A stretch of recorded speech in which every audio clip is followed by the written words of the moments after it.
following show is paid programming and does not necessarily express the views and opinions of Urban Broadcast Media and its subsidiaries. Thank you for listening to UBM Praise.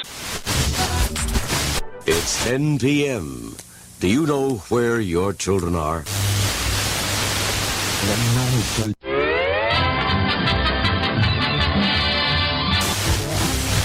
Oh, Froggy when he couldn't, he did ride Crambo.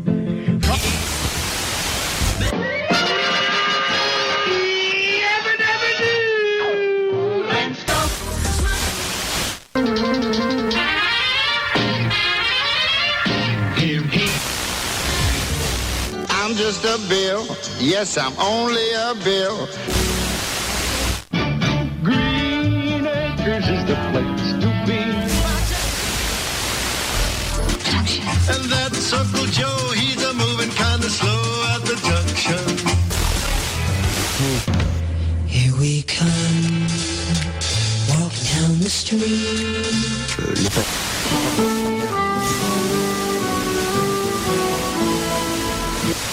Boy, the way Glenn Miller played.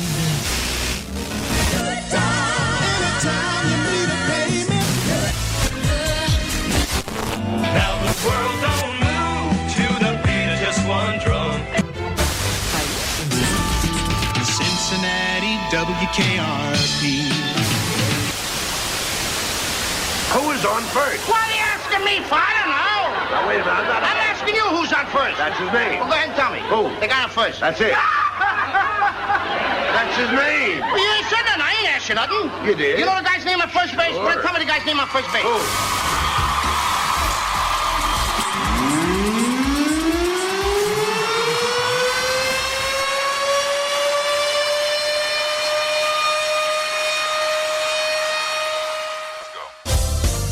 Sir Walter Jones. Who is it? Sir Walter Jones. What's his name? Sir Walter Jones. Whose show is this? Sir Walter Jones. Who is it? Sir Walter Jones. Say it again. Sir Walter Jones. Who you with?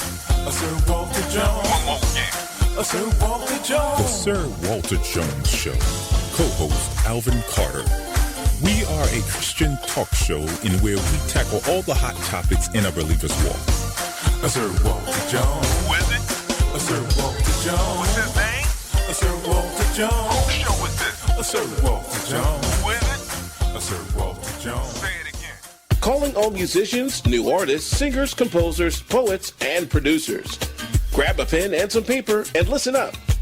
It seems your career is on a treadmill, huh? Got some tips for you. So don't touch that dial. It's Music Business Night, right here on the Sir Walter Jones Show.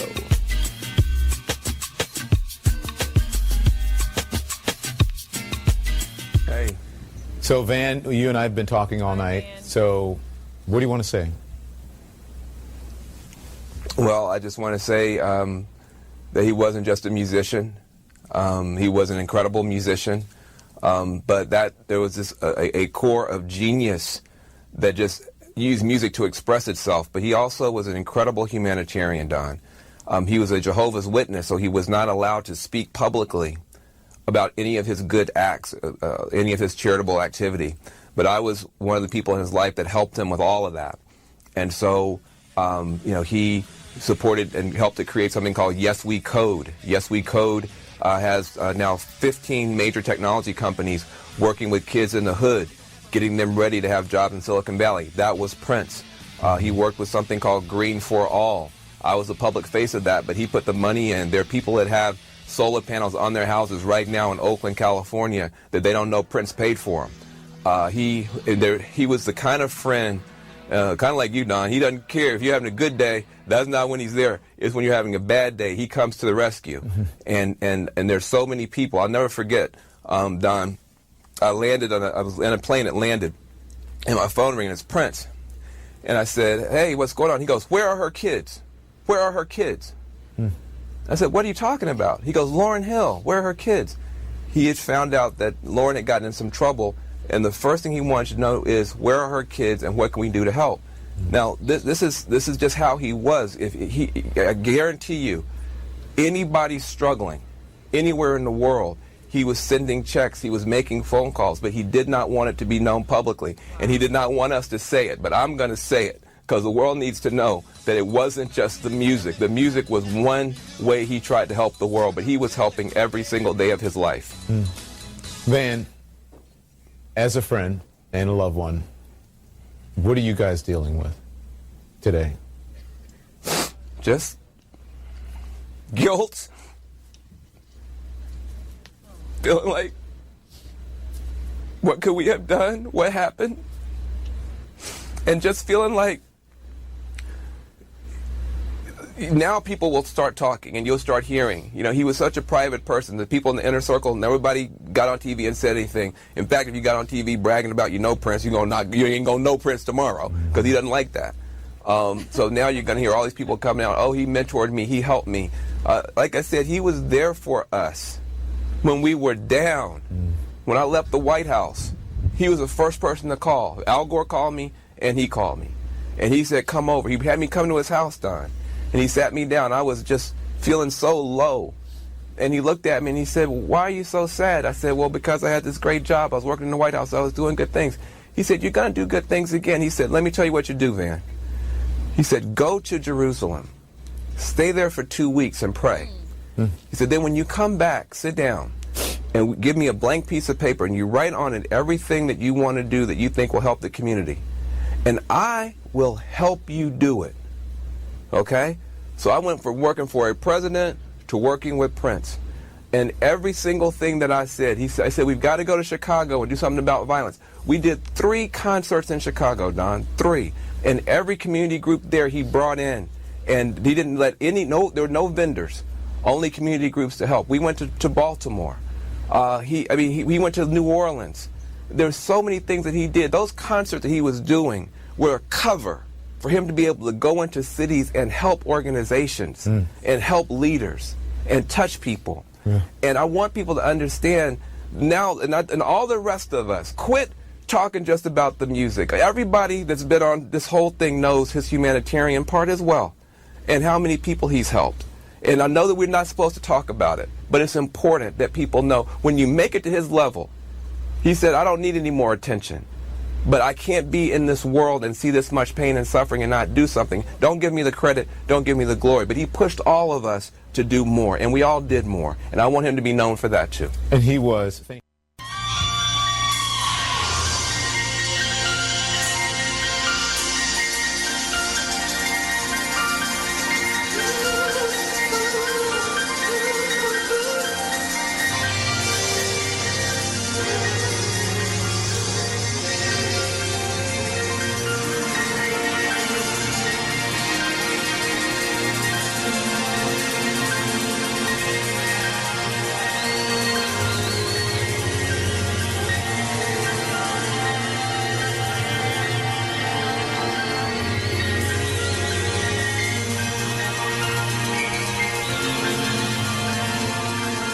Hello, everybody. So welcome to the Walter Jones Show.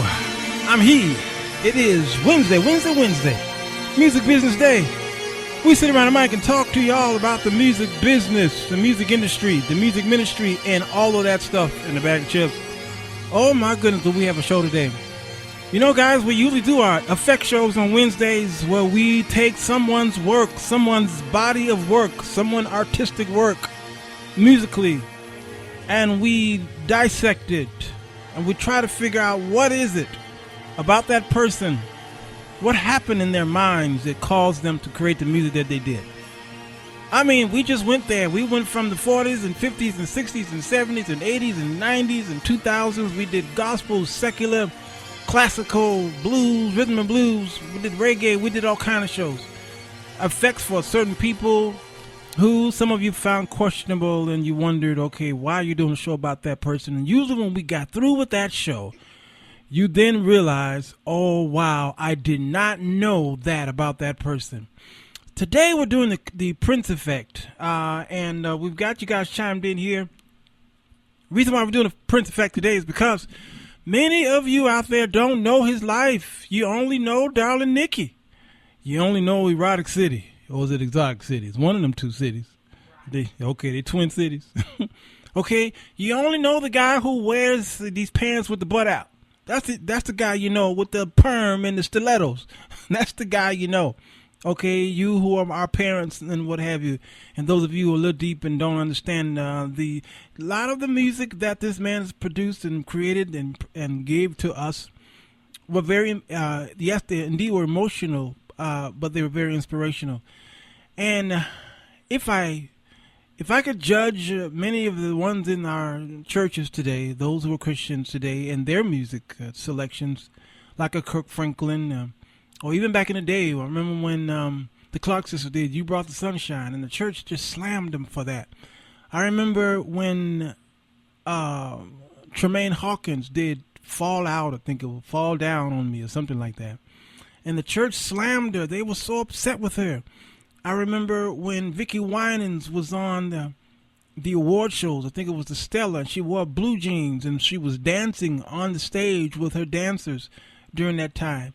It was an innocent time at the time, and the gospel community wasn't ready for that secular field yet, and so they were ousting all of these artists.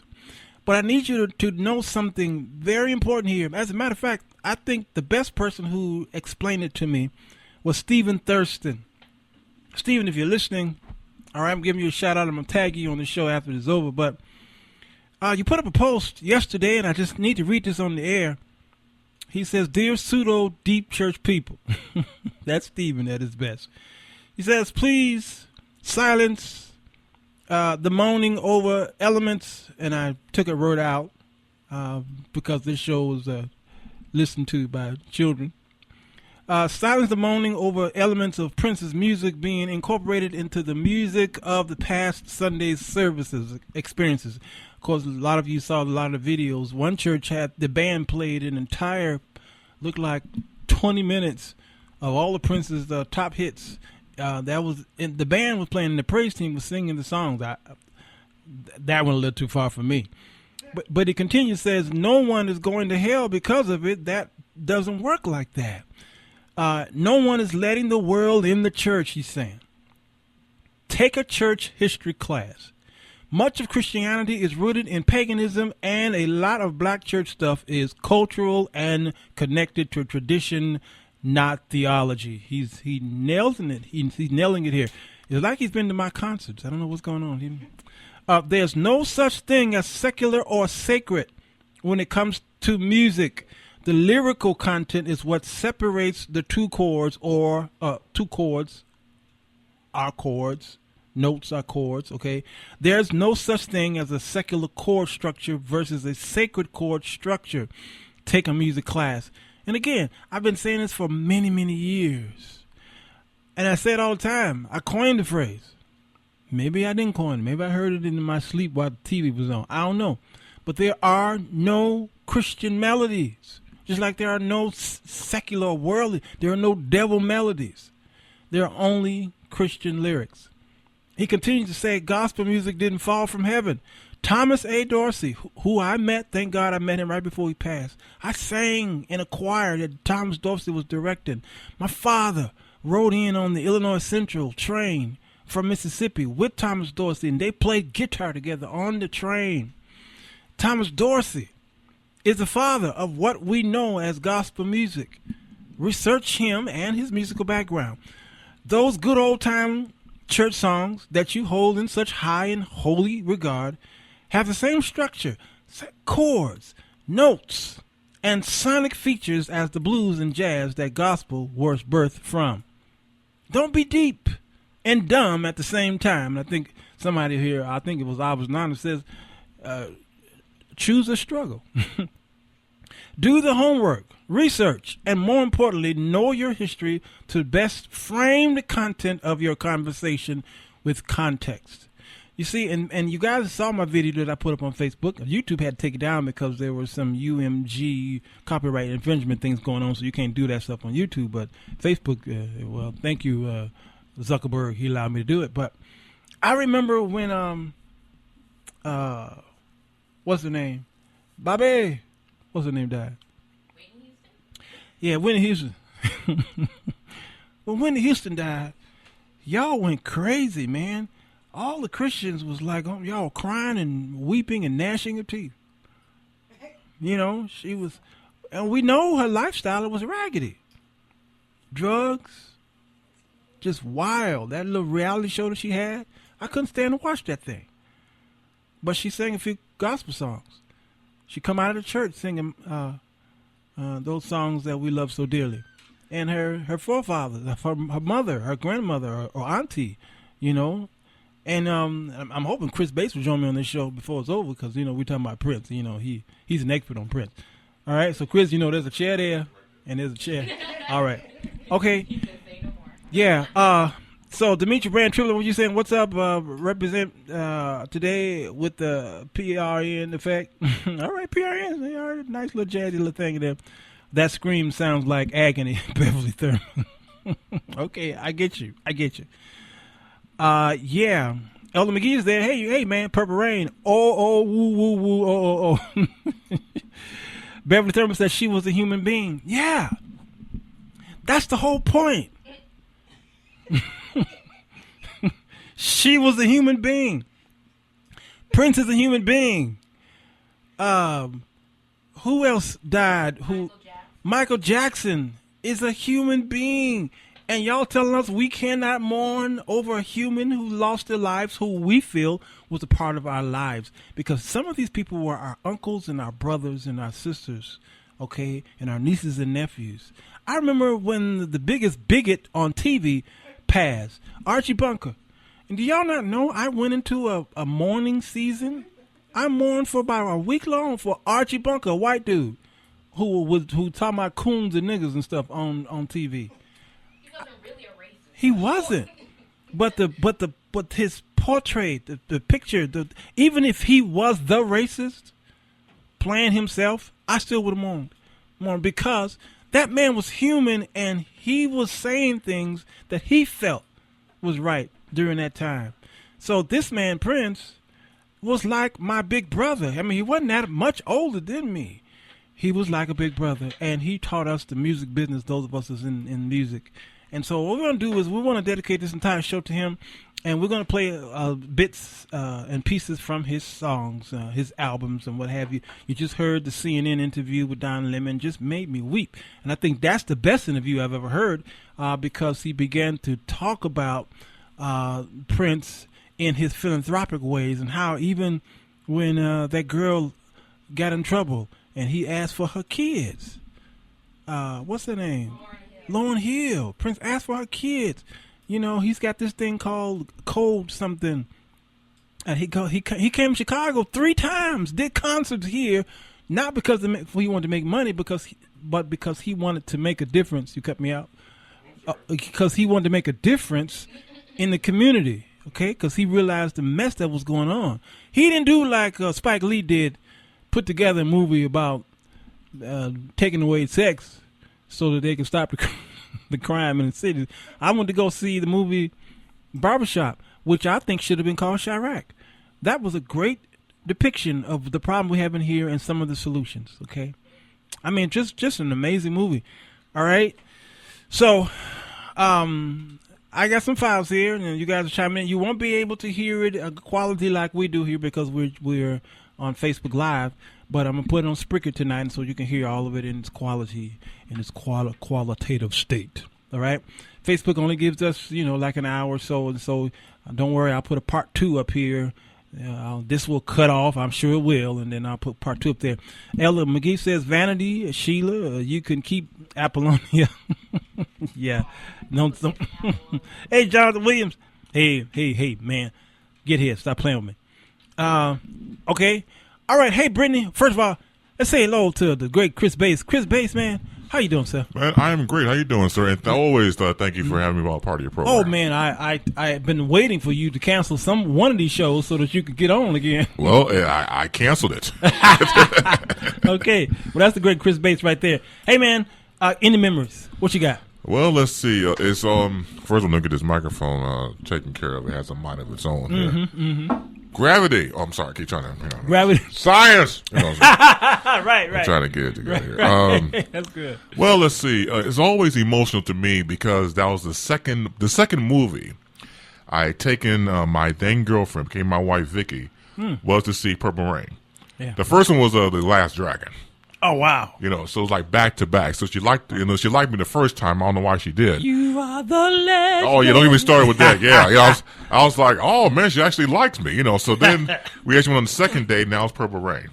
And so what's interesting is that people got to understand something. We knew it was a bad movie then. We did know. It was very cheesy. It was horrible. It was. I mean, look, put it like this. I'm not condoning violence or people get slapped. Right. But when Prince got slapped by Link, from the Mod Squad, I was like, that's great. I was happy to see Link again.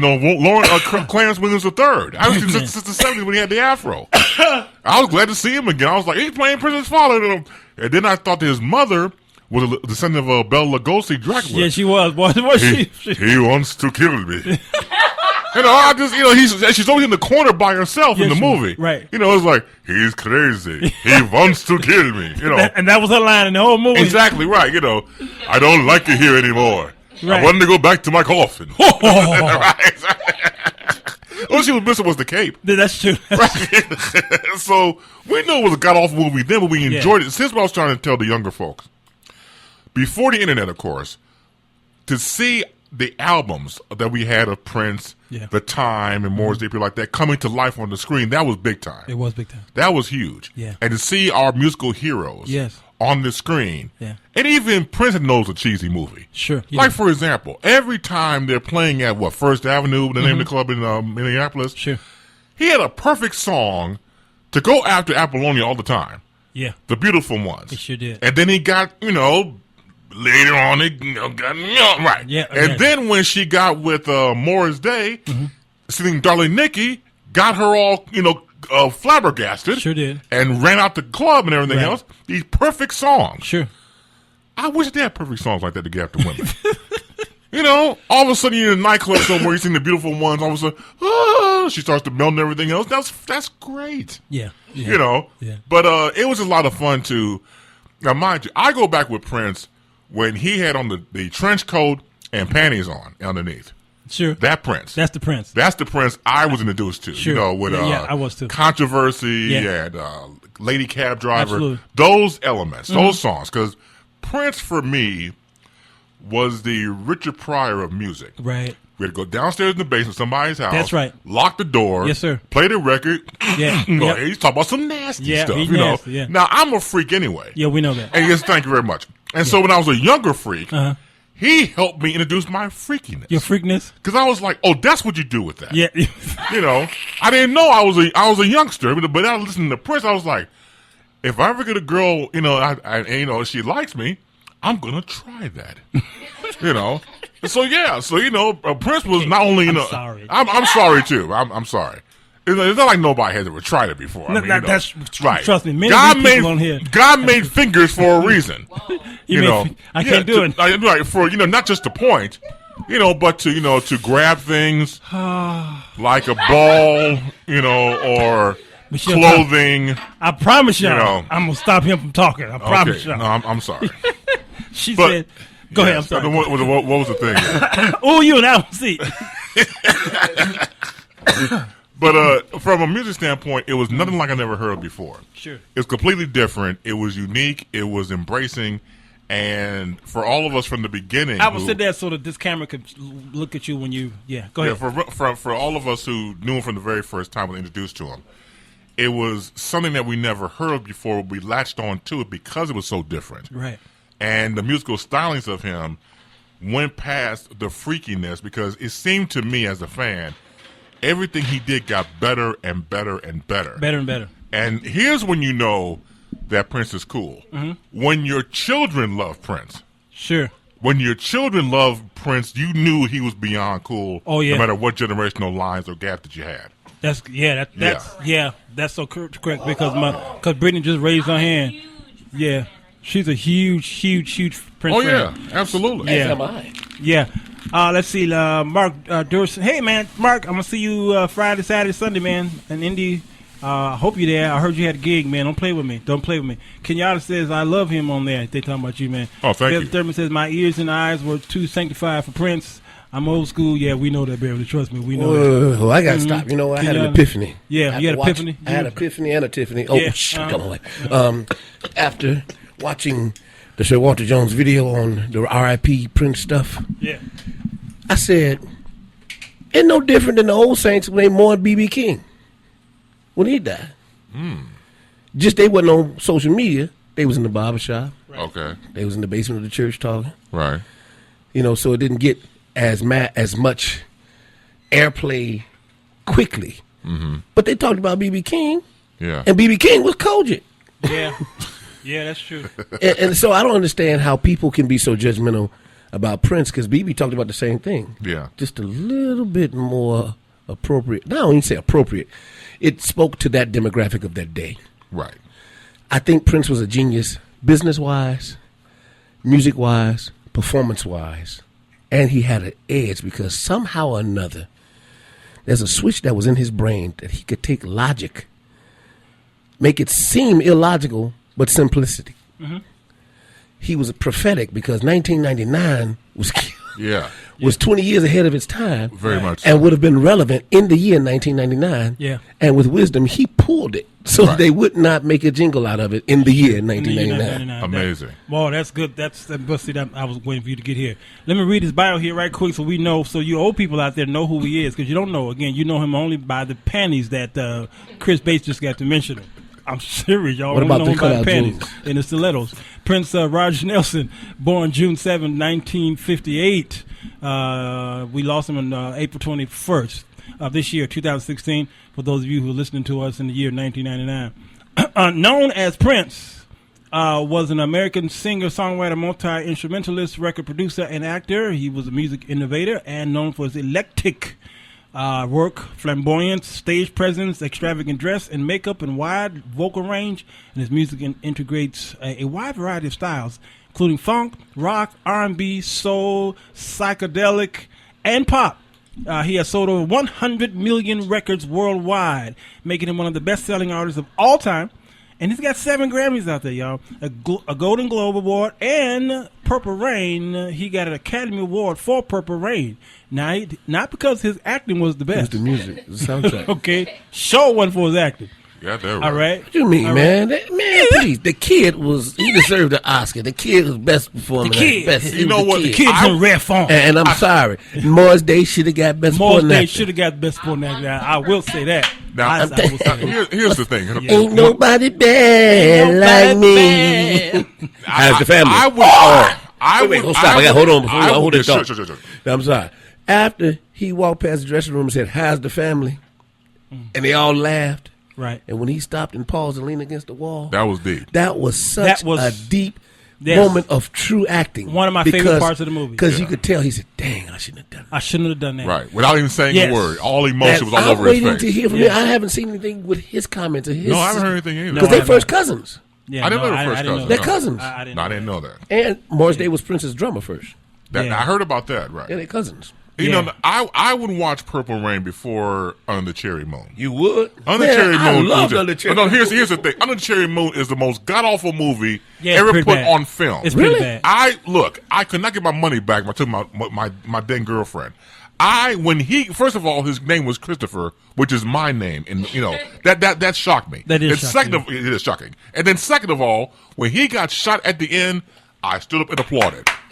I was like, great. Because he was a dirty riding scoundrel? Because he got shot. Because he was a dirty riding and he was about to take a dirt nap. That's when I was like, great.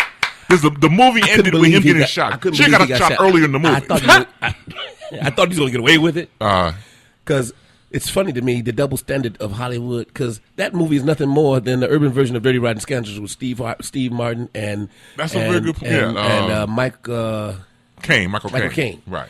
It's just with music. Yes. Yeah. And so the music backdrop is what kept me into the movie, and the fact that I could not imagine Prince being so effeminate but being a womanizer, and then Jerome. No, I'm just saying. No. The way he was presented, and then Jerome Benton, who was his arch enemy in the previous movie, is like his homeboy. That's hard for me to fathom. Morris don't like it. I don't like it either. Yes, but I liked the movie. I liked it better than Purple Rain. No, I like Purple Rain first. Okay. Well, I'm going to finish reading this here. Yeah. He was born in Minneapolis, by the way. This is our new co-host. Yeah, man, I'm loving this guy. It seems like everybody else loving him too, getting on my nerve. The son of Maddie Della was his mom, and John Lewis Nelson. His parents were both African American, believe it or not. Some people thought that he was interracial. I thought he was right. Both his parents were African American, and his family ancestor is centered in Louisiana. Creole. Yeah, Creole. All four of his. That explains all the crazy. Yes, you know what I'm saying? All crazy. All four of his grandparents came from that state. Prince's father was a pianist and songwriter. Pianist. And his mother. It's a family show. His mother was a jazz singer. No profanity. Prince was named after his father, whose stage name was Prince Rogers, who performed in a jazz group called the Prince Rogers Trio. Mm-hmm. Now, in 1991, there was an interview on A Current Affair. Remember The Current Affair? Correct, yes. Yeah, Prince's father said, I named my son Prince because I wanted him to do everything I wanted to do. And Prince's childhood name actually was Skipper. Hey, Skipper. Prince said that he was born epileptic and used to have seizures when he was young. He also stated that my mother told me one day I walked into her and said, Mom, I'm not going to be sick anymore. And she said, why? And I said, because an angel told me so. Hallelujah. Yeah. So his sister now was they call Tika. It's actually it's spelled T-Y? It's spelled Tika. Okay. Tika. And she's born in the 1960s. Both siblings developed a keen interest in music and was encouraged by their father. Prince wrote his first tune, Funk Machine, on his father's piano when he was 7. And when Prince was 10 years old, his parents separated. Prince repeatedly switched homes following the separation, sometimes living with his father and sometimes with his mother and stepfather. Maybe you just like my mother. Too bold. Yeah. He then moved into the home of neighbors named Anderson and befriended their son, Andre Anderson, who became known as Andre Simone. Connection. There's the connection. Andre Simone. Who is that? Yeah, those of y'all who don't know Andre Simone, well, Andre Simone he's the bass songwriter, a record player. He played with Prince of the pre-revolution time, okay, as we know. He later wrote and produced songs for Jody Watley, Looking for a New Love, Still a Thrill, and Real Love. Yeah, that's him. That's the great Simone. Okay, I want to go into some music here and see if we could figure out what is it about this man's music that has caused Chris Bates to act the way he does. Okay. It was before the music. Yeah. I guess what we can do is we can go to 1978. This is the project called For You. Okay? This is before you were introduced to him. All right, this is number one, Brittany. The song here is called For You. We're just going to play a sample of it.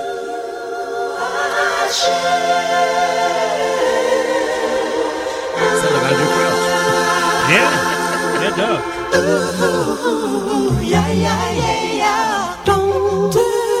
I'll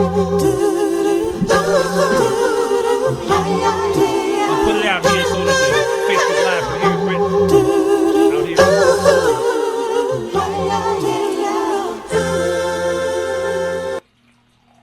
Yeah, that was For You. Kind of short. Well, I made it short. Go to number 2, Brittany. This song. Yeah. All right now. This is called Saul. and well, the opposite of dry. Oh, yes, I know this song. This reminds me of the Sly Stone influence. Sly Stone influence. All songs are written and composed by Prince, except for the ones that are noted. Choice is up to you. Choice is up to you. Yeah. The choice is up to you. This is 1978. What were you doing in 78? Man, that is Andre Crouch. I thought that's straight, John. Once I got there, that's good. When you said accept him and die. What a great influence there. What were you doing in 78, Chris Bates? I won't say. Okay, then don't tell us, please. Who was you doing in 78? I won't say. Brittany, go to number 3. This song here is called Baby. Just simply Baby. Baby, baby. It's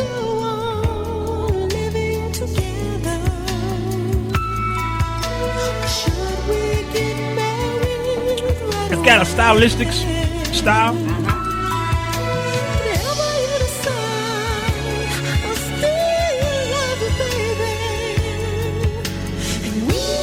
Kenyatta says, "Watch out! There's nothing wrong with being Creole."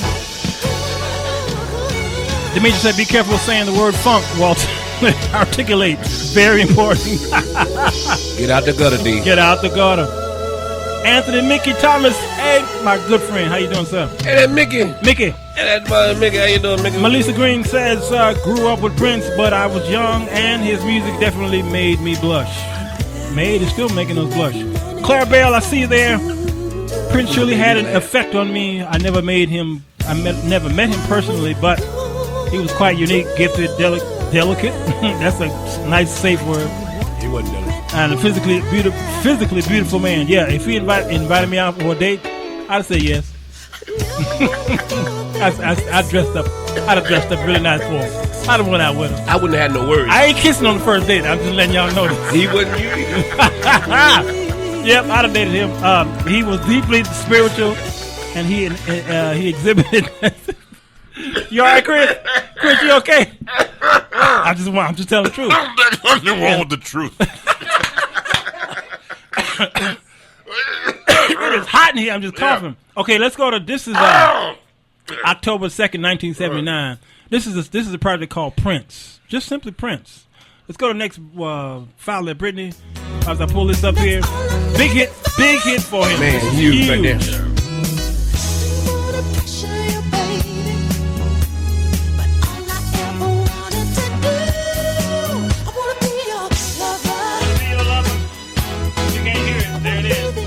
It's so genius. This song is a genius. It's so ingenious. This is a perfect song. It is. It really is.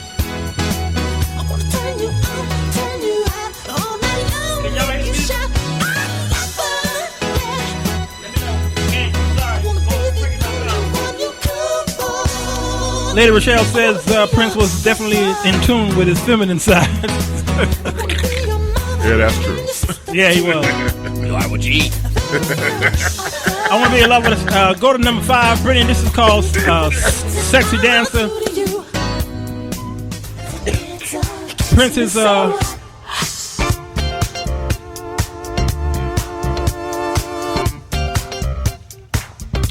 the album was written and arranged, composed, produced, performed by him, with the only known contribution from another person being same vocal harmony added by close bassist Andre Simone.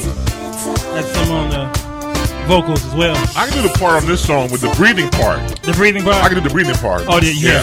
Don't do it on the air, though. Okay, I shan't. Okay. I appreciate it. I was going to do it, but forget it now. Yeah. All right. Do it. I got to get back on beat. Oh, sorry, man. The time has elapsed. I was okay, wait. It's going to be over by the time. There it is.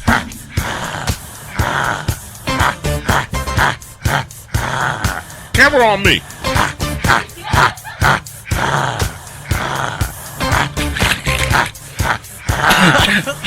I'm getting sick. Don't vomit.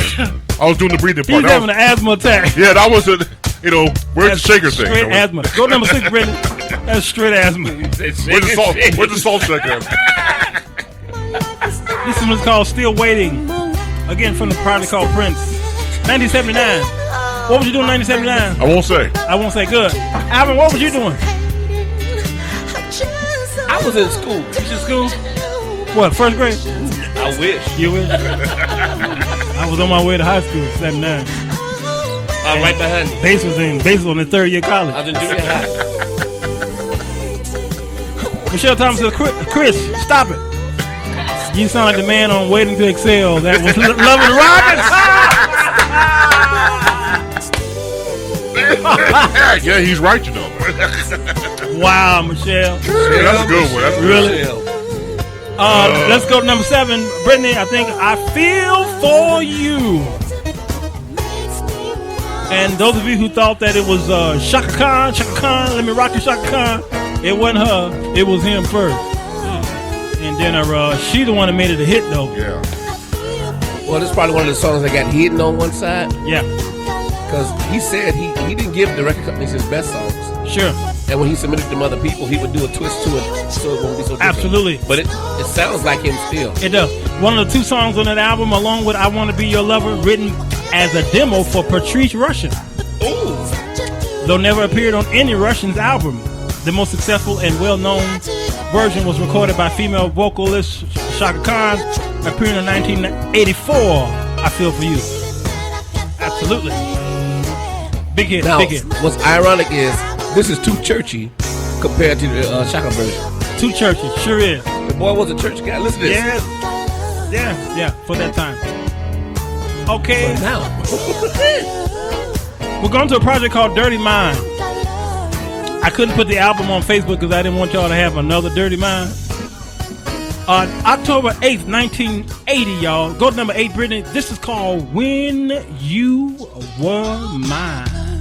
You were so fine, so fine. Maybe that's the reason that it hurt me. So I know that you're going with another. I didn't know that was him. That's him, sir. I used to hear this when I went to school with the white kids. Yep. So not released as a single, the song received a promotional 12-inch release. When You Were Mine was later a B-side for Prince's controversial single 1981. Yep, got that white pop sound. Let's go to the next one, Brittany. La-di-da. This one here is Uptown. Can't go wrong with this. This was another big hit. You remember this one, Chris? Yes, I do. Oh, yeah. She asked, "Are you gay?" Who? In the song. Oh, we were saying. No. Say what? Nothing wrong with that. Nothing wrong. No. Seinfeld. He said, "Are you too?" I'm not in NHL, so I don't care. Beginning with a long drum intro, the track explodes into the keyboards of the chords. The verses feature a more prominent funk guitar. The song breaks down to a more instrumental section towards the end that mainly consists of guitar, bass, and drums with an occasional keyboard riff. The minimalist style of the song is representative of most of the Dirty Mind album. The song addresses the uptown neighborhood of Minneapolis. That was the city hangout spot for artists. Uptown. If you live in Chicago, what would you call the album? The city hangout for musicians? Yeah. Church. Church town. That's right. I agree with that wholeheartedly. All right, Brittany, let's go. Let's see. We're in a project called Controversy. Came out October 14, 1981. Controversy. Big hit. Just keep it real. Oh, I'm sorry. This song here is played every day from 5:30 on the Sir Walter Jones Show. Controversy Corner. Beverly, you like which one? I Feel For You. Oh, okay. All right. I feel you. Karen Williams. Uptown. Yes. You know, I love these people here because, you know, they love God, but they love good music too. Mm-hmm. So important. It's so important. Controversy was the 4th album by the American recording artist Prince. Warner Brothers Records. He still was having a great love affair with Warner Brothers at the time, by the way. The Controversy was Prince's first attempt to get you to love him for his mind, not just for his body. Okay. Yes, as it refines the propulsive funk of previous albums and adds treaties on religion and work and nuclear war and on and on and on. Mm-hmm.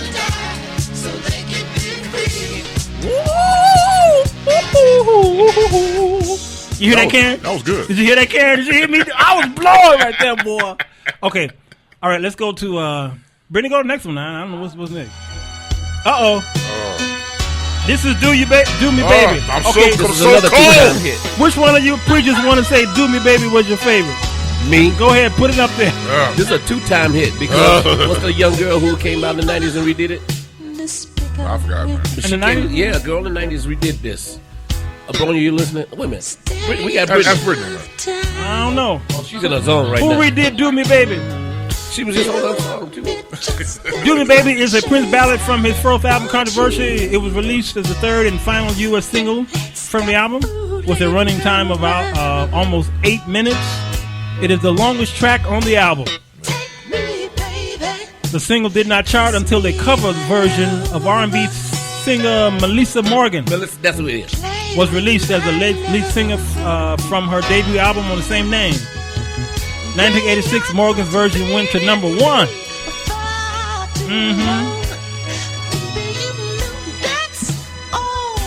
Yeah, that's baby making music. That's a baby making anthem. Demetri said.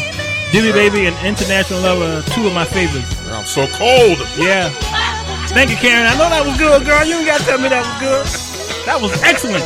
Can you spell excellent? Put that in there so when people look at that again years later. SALELINT. Yeah, that one right there. Okay, that's Jimmy Baby. We're going to a year.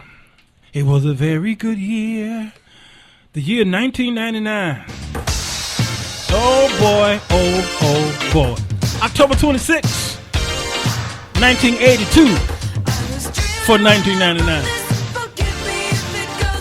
He was dreaming. Who is this next singer before after that? Who is this singing right now? Right now? That's right. Wendy and Lisa. That sounds like Wendy and Lisa. Or this guy here. Oh. Who is that? Because he sounds just like Prince. Like Prince. Yeah. Sure. No, Jeffrey.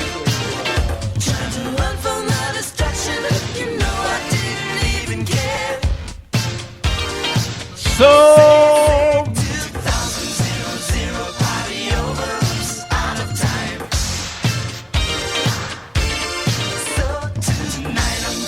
let me see. I'm pulling up the artwork here to see if I can find 1999. The song is one of the Prince's best known and a defining moment in his rise to superstar status. The apocalyptic yet upbeat party anthem saw chart success in 1983, particularly in Australia.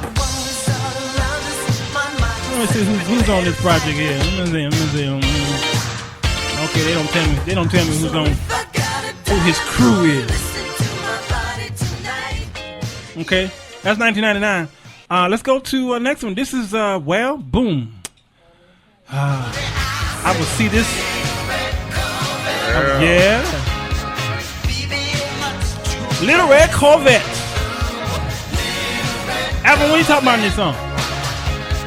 You talking about a little red car that goes too fast for him. Now, I'll be honest with you. When I used to hear it on the radio, didn't have the digital signals we have today. I didn't understand what he was saying at first. So because it was Prince, I thought instead of Little Red Corvette, because I could hear the other lines in the lyric, I thought he was saying, feel it come in. Oh, really? Feel it coming. That's what I thought he was saying. Saturday night. Yeah. Guess it makes it all right. I said, baby, I ain't got enough gas, but I can feel it coming.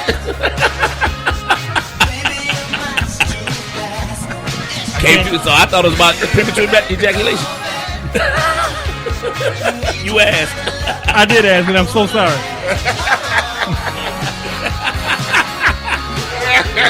That's Little Red Corvette. Talk about speed limits. Baby, ha!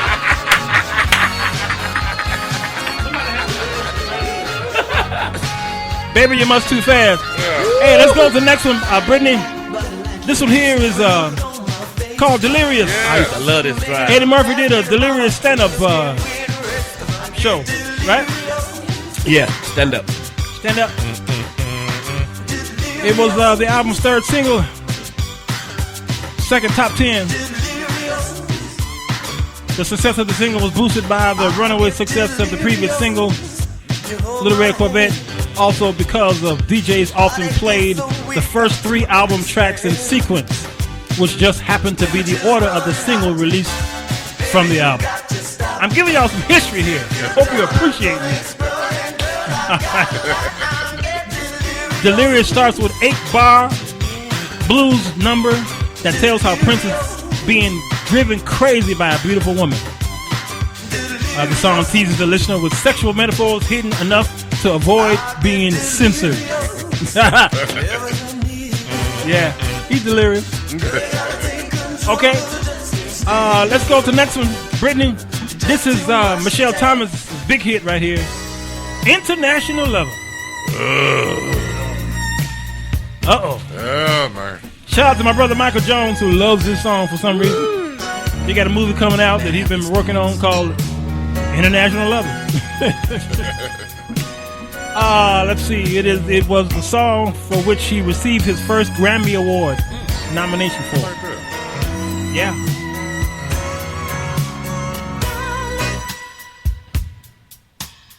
Feels to me that you could use a date tonight. All right then. I can't play all of it, y'all. So I think we need to go to that movie that was horrible. Yeah. But the music was great. The music was fantastic, right? International Love. That's a little bit of taste. Yeah. Let's see, Bronny, what you saying here? La di da di da. Tell those cheap people to fix the app so we can listen in. How do you have an app that doesn't work? I'm not even gonna turn the camera nowhere around the room. I'm not gonna do it. And I read that. I was looking at it and my mouth was open and I was reading it. Hey, don't affect me as of Friday. Tell us something we don't know. Hey, man, it's a done deal off the Friday. Yes, man. sir. Purple Rain. This is called Let's Go Crazy. Let's get nuts. That's where we are right now. Get nuts.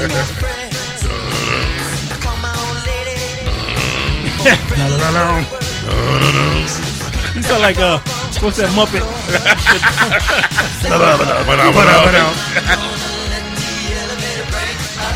Oh no! Let's get crazy! Okay, let's go to 17, Brittany. This is another fun song for some reason. Just a great video, you know? Oh, yeah. He on his motorcycle. That's right. And just going through Minneapolis. Talking about to take me with you.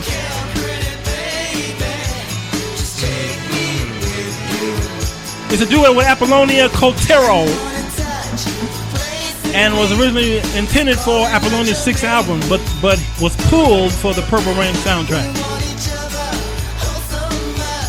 Prince made cuts to the sweet, like original Computer Blue, which circulates among collectives in an extended version.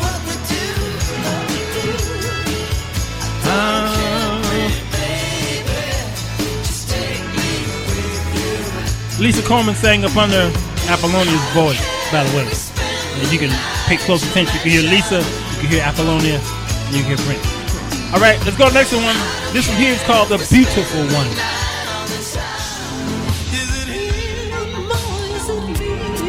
This one right here in the movie made some of y'all just a little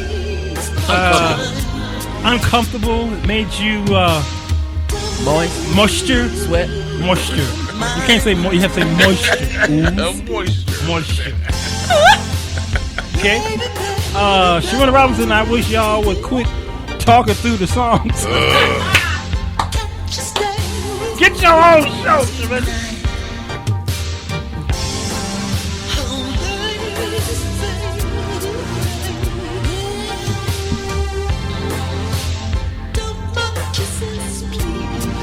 But we hated that back in the 80s. The DJ would talk over the song.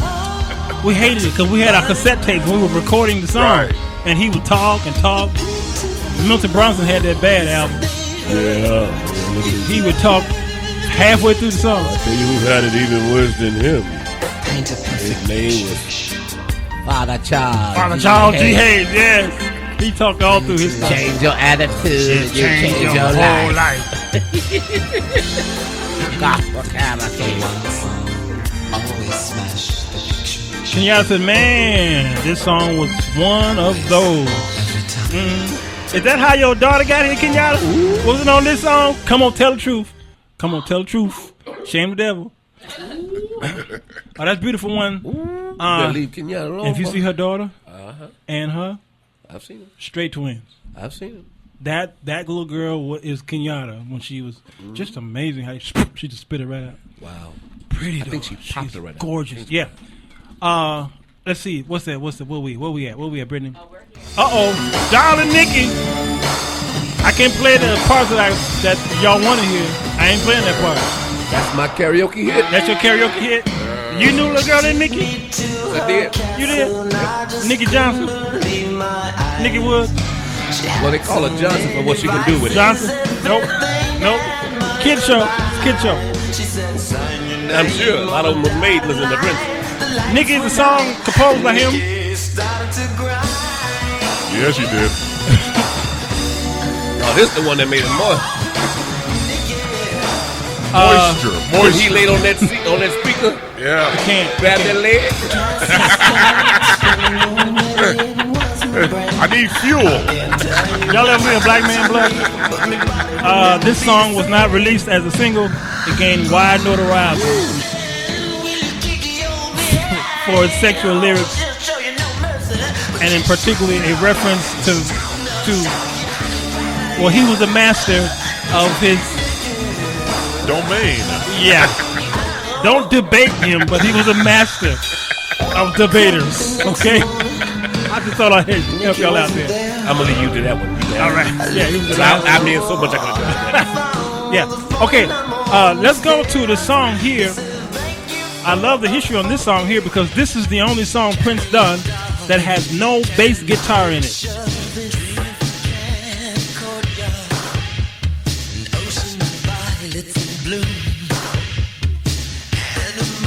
Half of the song is just loop. Yeah, it's all loop. No bass. No bass, no guitar either. Pretty much until keyboard, I guess. Yep. Practically a cappella. Yes, sir.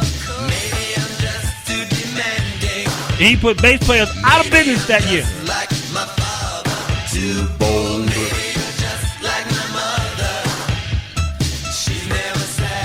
She never satisfied.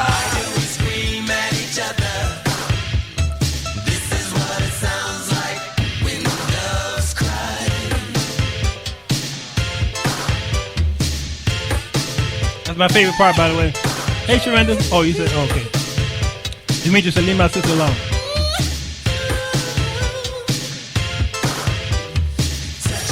According to Purple Rain DVD, Prince was asked by the director to write a song match the theme of a particular segment of the film, one which involved intermingled parental difficulties and a love affair.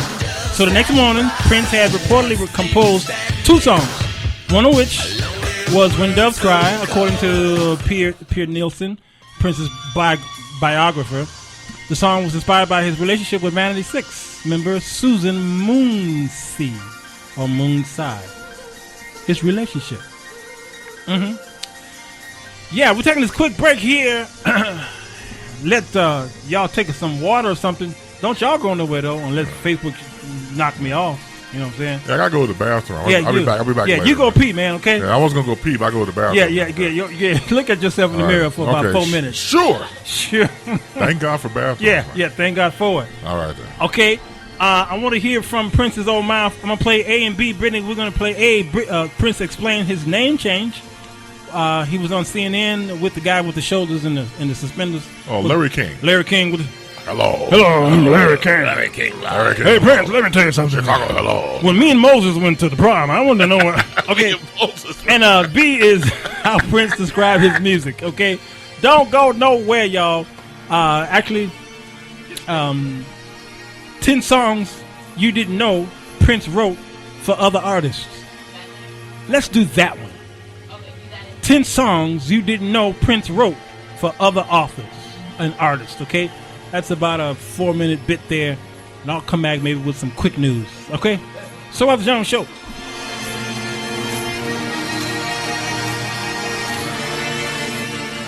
Oh no! Did you miss part of today's show? Well, just head to Spreaker.com. That is Spreaker. www.theserwalterjones.com and type in The Sir Walter Jones Show to get today's episode and past ones. So do it now. Many people knew Prince as a great entertainer, an amazing songwriter, but very few knew that he also penned some of the world's greatest hits for others besides himself. Without further ado, here are 10 songs you didn't know Prince wrote for other artists right here on Listed. It's safe to say that Prince has written a lot of songs. But did you know he actually had a hand in writing a song for Beyonce and Jay-Z? In their joint song, '03 Bonnie and Clyde, there were some lyrics in it that were sampled from Prince's song, If I Was Your Girlfriend. Well, more specifically, this part.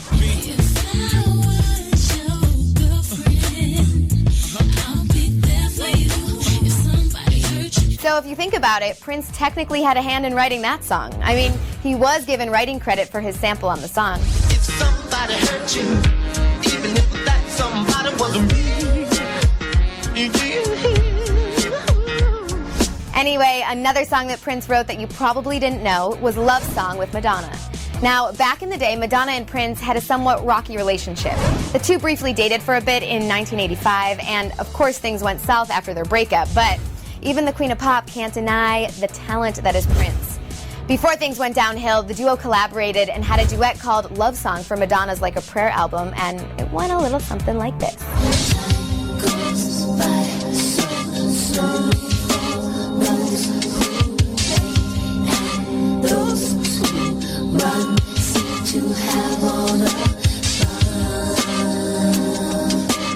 But that wasn't the only song to come of Madonna and Prince's collab. Roughly 15 years later, Madonna apparently revisited Love Song and penned her next hit song, Hung Up, with a little help from Prince.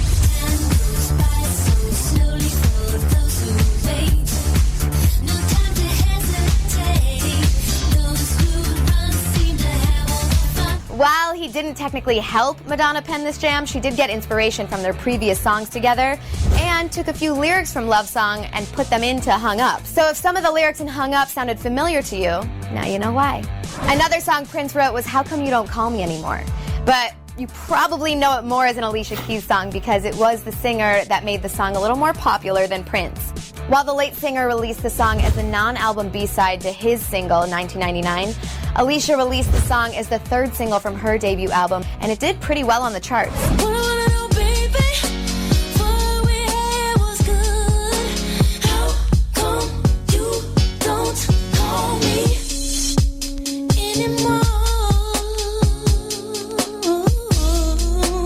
The same thing happened to Prince's Nothing Compares to You song. Although the singer wrote and composed it for one of his side projects, it was later made famous by Sinead O'Connor. Sinead's version became a worldwide hit in 1990, whereas Prince's version received very little recognition. Cause nothing compares, nothing compares to you.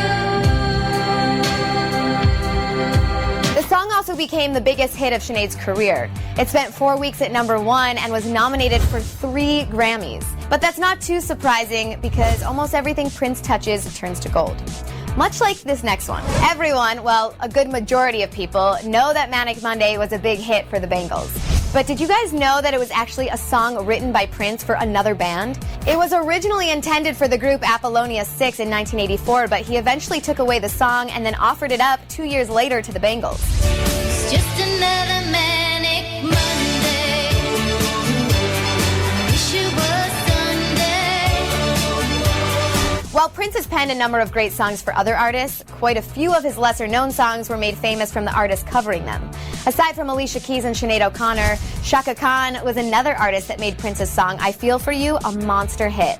I Feel For You first appeared on Prince's self-titled album in 1979, but it wasn't until 1984 when Chaka Khan made that song larger than life.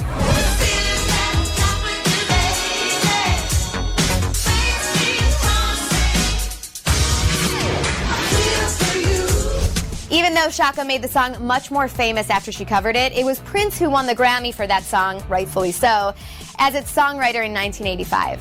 Cyndi Lauper was another artist that also made a Prince song famous. The Time After Time singer covered Prince's song When You Were Mine for her debut album, She's So Unusual. When you were mine, to let you wear all of my clothes. After performing the song at the 1985 American Music Awards, the singer released the song as a promotional single in the U.S. But enough about covers. Let's talk about more of Prince's original work for other artists. Anyone remember Tevin Campbell? He was a pretty successful R&B singer and lent his amazing vocals for a Goofy movie.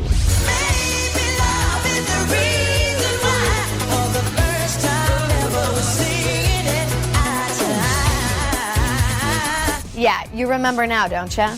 Anyway, the singer had the honor of kicking off his solo career with a song that was written and produced by Prince for him. It was called Round and Round and was Tevin's first solo single from his debut album, Tevin.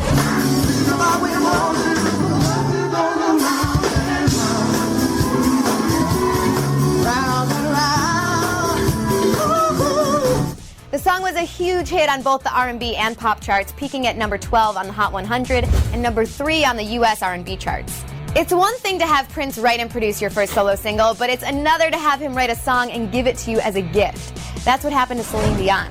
When Celine was working on her second English album, Prince, being the prince that he is, wrote a song specifically for Celine called With This Tear. And well, just sit back and take a listen.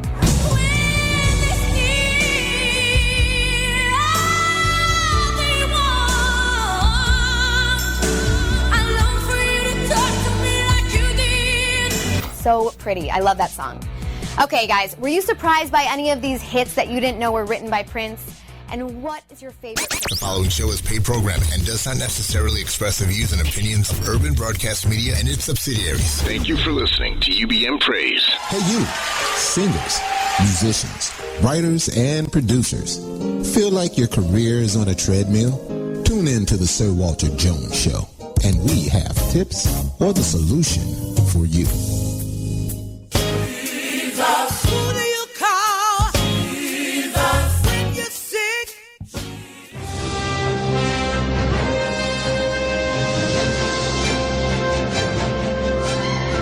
Investigative reports for Tuesday, 4/27/2016. Man, that's yesterday's news. Breaking news, the 15th month punishment. Former House Speaker Dennis Hastert was sentenced to 15 months in prison for breaking federal banking rules and hush money scheme attempted to cover up decades of sexual abuse. He was also fined $250,000. Judge Thomas Durkin ruled, saying there's nothing worse than using serial child molester and Speaker of the House in the same sentence. In other news, never underestimate a senior. A 67-year-old man accused of killing two of his neighbors at a senior living facility in West Suburban Lyons over the weekend is scheduled to appear in bond court. During a well-being check, 73-year-old David Bossler and a 51-year-old woman were found stabbed to death at Riverwalk Senior Residences. Police identified John Arnold as a person who allegedly stormed into Bossler's room after an argument over missing persons or missing properties Sunday morning and stabbed the two victims multiple times. The victims were not discovered until Monday afternoon. Arnold was charged with 2 counts of first-degree murder.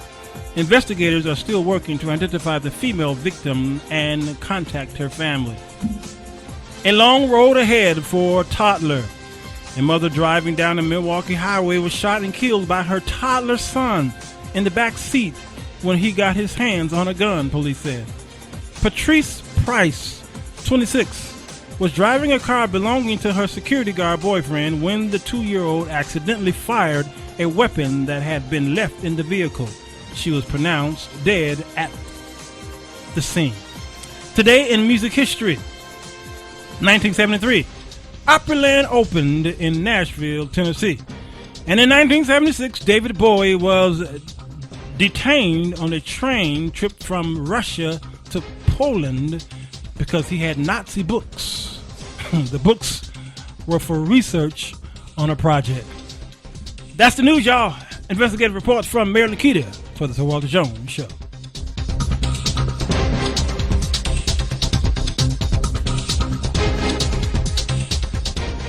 Most people don't get famous with one name and then change it, right? Would you say? What's the story of that, by the way?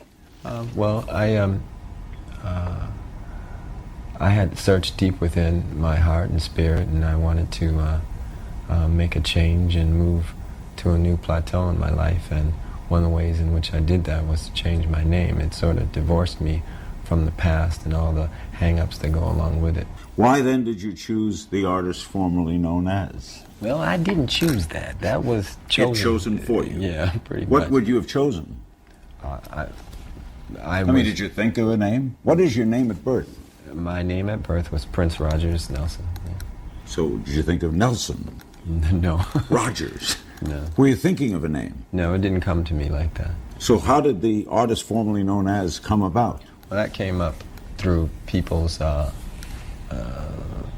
problem with, mainly the media's problem with not having a pronunciation for the symbol. So they had to come up with something, I guess. So the artist formerly known as is a media invention. Yes, sir. Not your. How would you describe your music? What idiom would you put it in?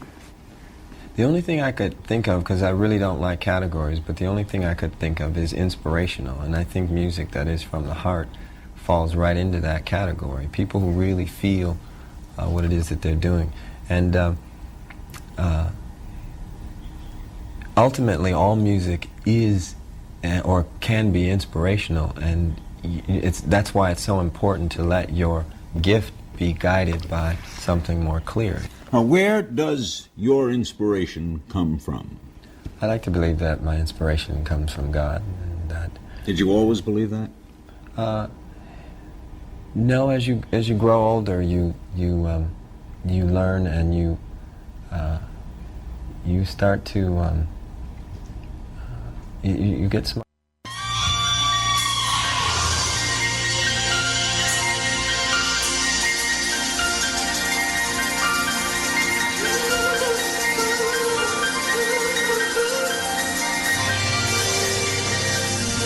Welcome back, y'all, to the Sir Walter Jones Show. I'm Sir Walter. I know. I'm on Facebook here. I got Facebook Live going at the same time I see my Facebook post that I put up earlier. Let's see. Katrina Sanders. Hey, Sanders, I ain't seen you in a while. What are you saying here? He did just that. The Christians need to understand this. Prince was not a bishop, an elder, etc. His life was in the beginning from the Pentecostal faith decades ago in his youth. But as many, they leave the church because of now the Christians, as they say, want to place in the category of sanctified lifestyle. Prince did more outside of music, but indeed is the greatest in another generation. Larry Graham, bass player, reached out to Prince as a witness does and took it from there. She's saying there are many recording artists and musicians that left the church and became famous for whatever reason it was. We don't know. We were not there. Prince affected many lives in music. Arranger, musician, writer. He was gifted and set a tone for many in the music industry, period. No matter what denomination he came from, he was gifted, and no earth man can take anything from him. Wow, Katrina, you nailed that. I'm going to hit the like button, okay, for you. All right, because you deserve that. You deserve a break today. I want to give a shout out to, who was that? I don't know if he came back or not, but Minister John E. Ross. He asked me to shout out his ministry, the Omega International Prophetic Ministries. That's in Wichita, Kansas. Oh, okay. Yeah. He's the lead minister there. You ever been to Wichita? What you talking about? Oh, never mind. No, I've never been to Wichita, Kansas. Wichita? No, I've been to Kansas, but not Wichita.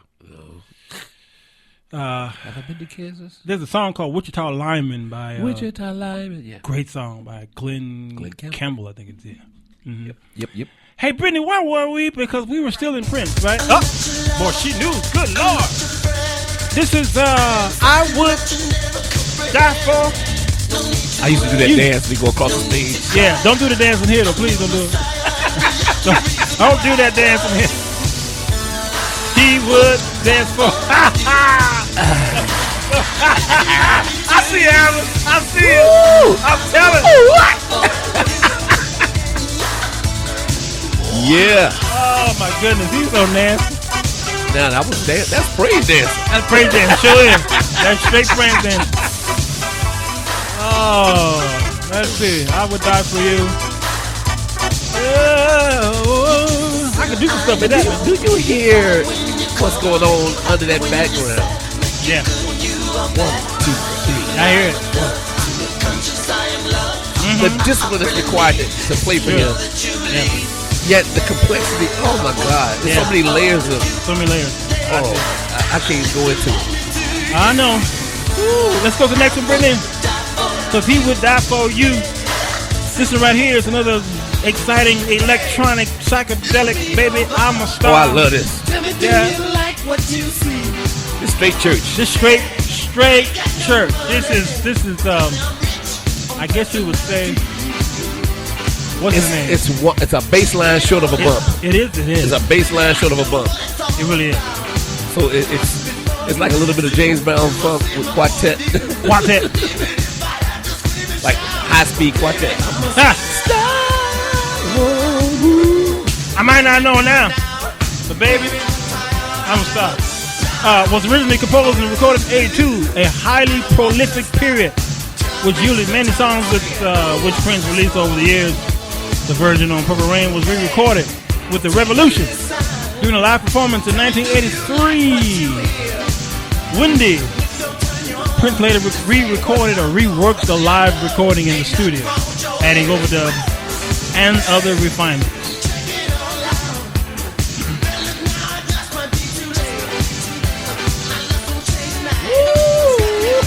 Boy. Doc Fink. Y'all, he look at the brother with the mask with the Dr. L. Yes. What they call it? Doctor. With Yeah. the face mask on. Yeah.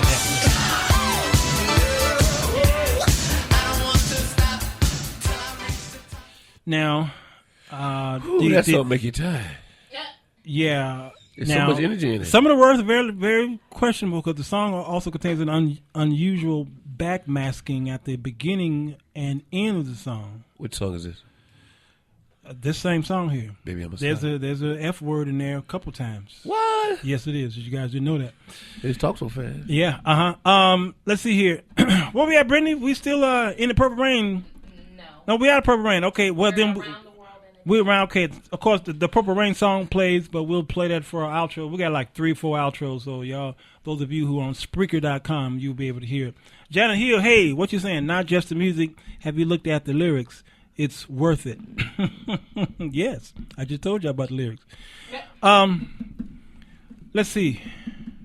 I don't know if you're talking about this song or the song before that. I don't know, because I don't know if we're delayed on Facebook or not, like we are on the app. But we're going to Around the World in a Day, which was a big flop, by the way. April 21st, 1985, it came out. This is called Paisley Park.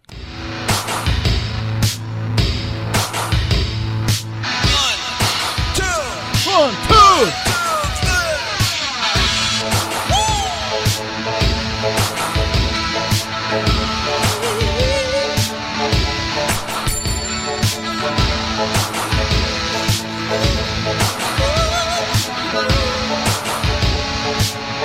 This is his 7th studio album. There is a part that's known for the things it attracts. Wow. The song was so ahead of its time because the melody line flow is right what they're doing right now. Absolutely. Smile on their faces, it speaks of the Now, I am so surprised that they did not select Prince to do the soundtrack of 50 Shades of Grey. 50 Shades of Grey? Can you imagine what that soundtrack would have been like? I agree with that. I agree. You've taken a lifetime lease. This song was a psychedelic feel. This song was similar to some of the Beatles' later work with echo guitar and finger cymbals. You can hear Beatles in here all over the place. Oh, yeah. The lyrics describe a utopian place that one can feel in their heart, despite the chaos of the world around them. Paisley Park was recorded by him. What was recorded before Purple Rain was completed. Yes, indicating the new direction that Prince wanted to take after the success of that album and film. He was taking a new direction after Purple Rain. But after Paisley Park came Raspberry Beret.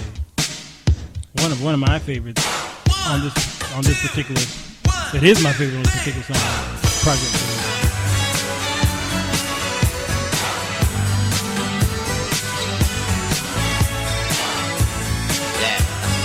Yeah, Janet, this is my first time knowing that there was some F words in there. It was the radio version. It was hidden. Apparently it was hidden.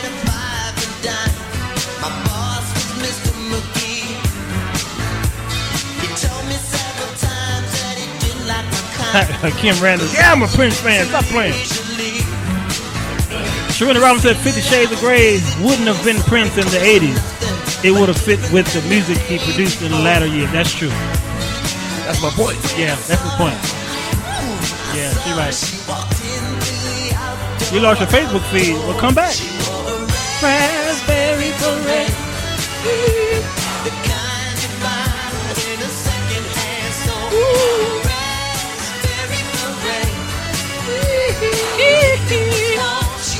That's if Michael had to duet with him.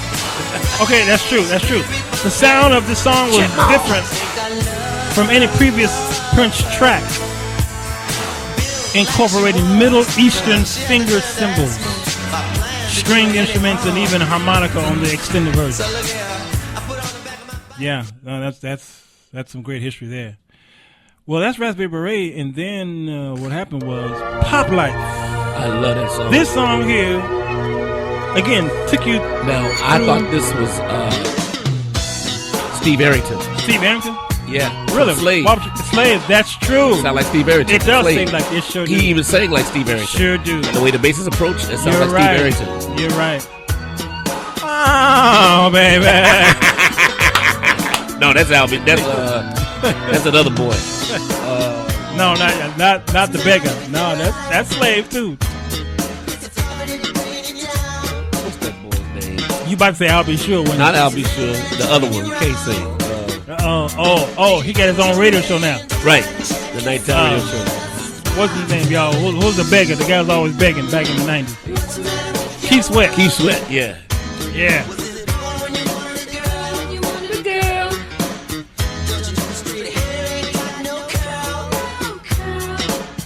Unlike most Prince hits, no music video was produced for this song. Pop Life recorded before Purple Rain was completed, indicating the new direction he wanted to take. Drums on the song were played by Sheila E. That's Sheila E, y'all. And Wendy and Lisa provide backing vocals. The rest of the song was performed by Prince. What's the matter with you, girl? Okay, let's go to the next project called Parade. Parade, y'all. Now, this was the music from the motion picture Under the Cherry Moon. March 24, 1986.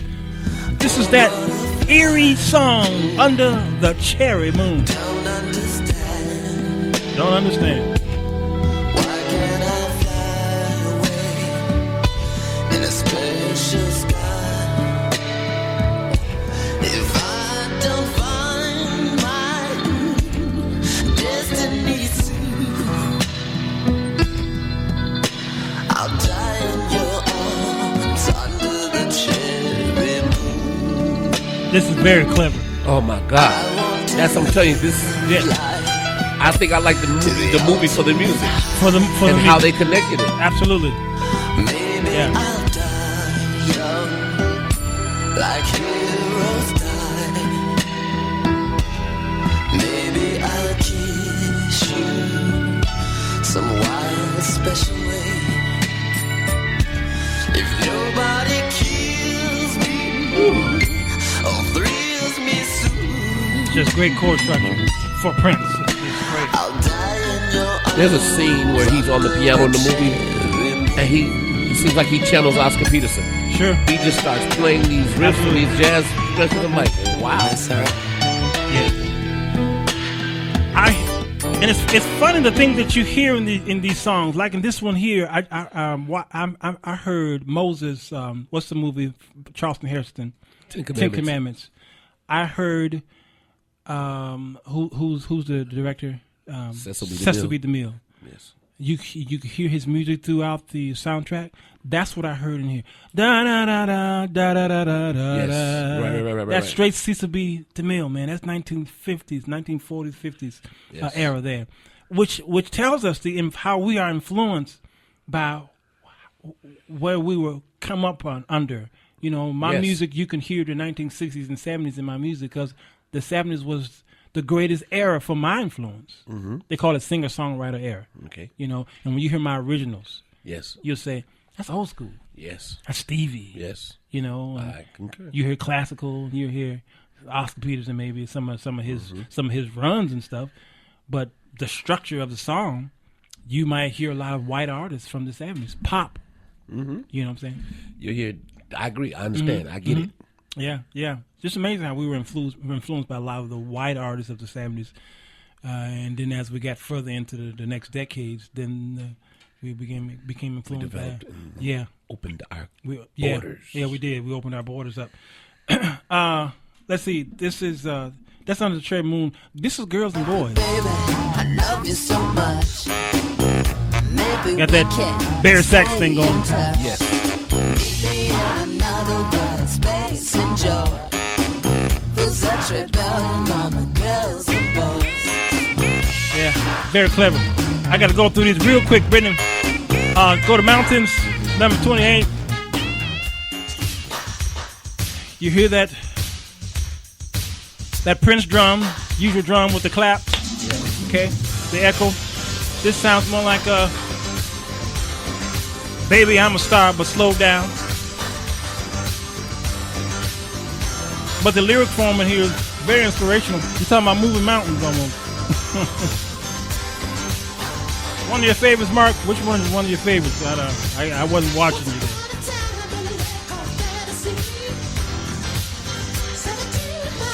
This is one of the songs you get in the car, let the window down, just drive to Mississippi. Yes. Cruise. Yeah, just cruise. Just cruise. Okay, y'all type in mountains on YouTube or, well, you ain't gonna hear this stuff on YouTube that much because it's still protected. But you have to go to iTunes. It took me 2 days to get this music because this stuff is locked in vaults. Okay, let's go to 29, Brittany. This was his big, gigantic hit on Parade Project. Every time you hear this, I was in New York down at the Apollo, man, the other day. I was just walking down the street and I heard this, and the whole strip stopped almost. And they just even the bus driver, he I mean, what? Again, it's a cappella. Yeah, absolutely. It's a cappella. Wow. It is. Because you don't hear bass guitar. You don't hear nothing. You think it's bass. Yes. That's a keyboard. Mm-hmm. Yeah. But the snare was tuned, and they put a bottom an EQ on it where it has a bass feel. You the thug. You also got the drop, the kick. Mm-hmm. The kick. Yeah. But technically, there is a bass in here because of what that arpeggiated instrument is doing. Ja-ja. It's right here. Ja-ja. Ja-ja. You hear that? Ja-ja. So that makes it a kick bass. It's got structure. Bass structure, sure. Sorry, we're nerds here, by the way, y'all. Sharina Robinson says my favorite all-time Prince song. Is it Kiss? I can find beautiful ones on YouTube, Natalie Bullock says. Mm-hmm. I found a few of these on YouTube, believe it or not. A few of them. Yeah. Oh, you said couldn't. Okay, but I found a few of these on YouTube. But you gotta really search. Really search. Even in death, he's protecting his stuff. Let's go to I gotta skip around. I'm sorry, y'all. I gotta let you hear this one here, Alvin. This is 31. This song here is it's kind of eerie because he's talking about somebody dying in April. It's snowing. Wow. Sometimes it snows in April. Just 2 minutes. Just listen to this. Wow, irony. Yeah. That's why I think it's a conspiracy. Than he was before. Listen, oh wow. Whole lot better off than the fools he left here. D'Angelo did it last night on Tonight Show. Used to cry for Tracy, cause he was my only friend. Dressed like Prince. He would be the one to do that. He has the range and the ability. He look a hot mess though. I didn't see it. I used to cry for easy, 'cause I wanted to see him again. But sometimes life ain't always well. Sometimes it snows in April. Sometimes it snows in April. Sometimes I feel so bad, so bad, so bad, oh yeah, oh yeah. Sometimes I wish that life was never. That's John Lennon all day. Straight John Lennon. All good things they say. Such a beautiful That's song. John Lennon I know all y'all have day. never heard this song before. It is absolutely gorgeous. And on my outro, I'm playing the entire song. It's like 6 minutes long. It isn't love until it's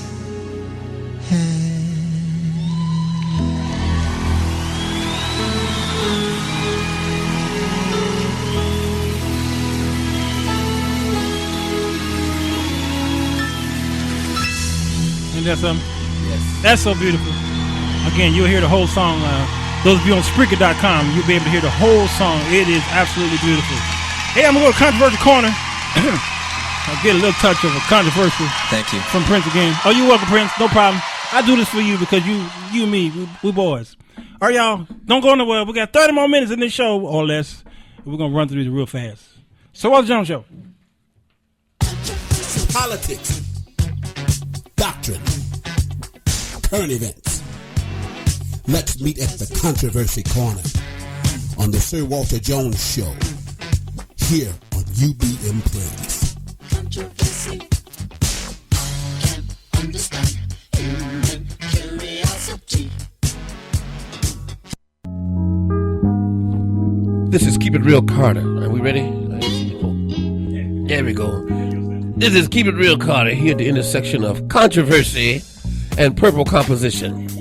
Before I begin, let me make this disclaimer now. This is probably the most difficult Controversy Corner I've ever done because I'm a little bit choked up as I reflect on the works and the music that has been contributed by this great, great, great gift to the music world.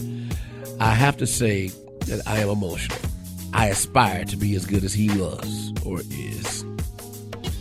I admire his boldness to express, his boldness to confess, and to be true to himself.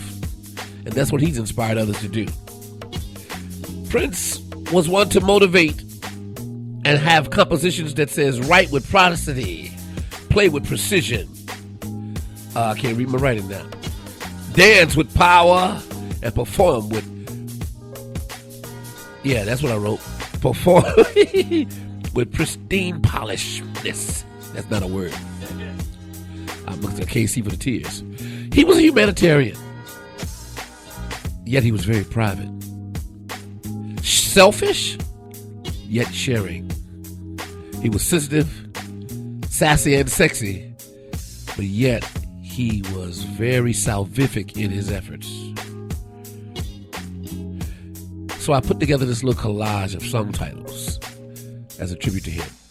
From International Lover, Standing Under a Cherry Moon, cruising in his little red Corvette through Erotic City as he waves at Darling Nikki as she is soaked by the purple rain. The beautiful one was in his passenger seat. As he discussed the pop life, he asked her, "How come you don't call me anymore?" He said, "That's why doves cry. Because you didn't have to be beautiful. He just wanted your extra time and a kiss." While wearing a raspberry beret, he realized that was a sign of the time. And it awakened him. And he realized this world was a madhouse. So he changed his direction. He changed his position. And if what we know now is true, he's actually up on the mountaintop looking down upon us as he inspires you to take a trip around the world in a day. Purple One, we'll miss you. Purple One, we salute you. Purple One, thank you.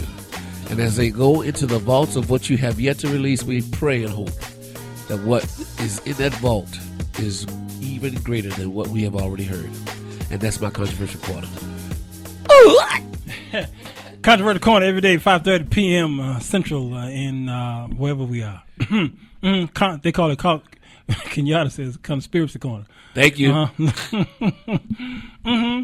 Natalie Bullock says Sirius XM played the same 8 songs all weekend, but then would sneak a good one in from time to time, so you didn't want to shut it up all the way off. Those teasers, they treat y'all like the casino do, the let you win one.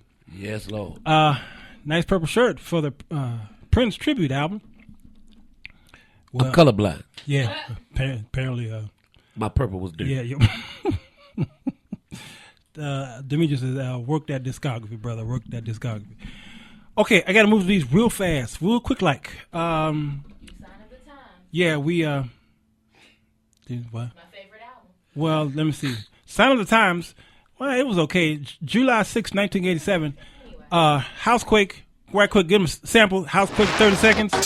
Shut up already. Yeah, shut up already, Brittany. Oh, I forgot about this. Forgot about this one? Tell me who in this house. This is the ultimate step song. Yeah, it was the ultimate We used to step these, the fraternities.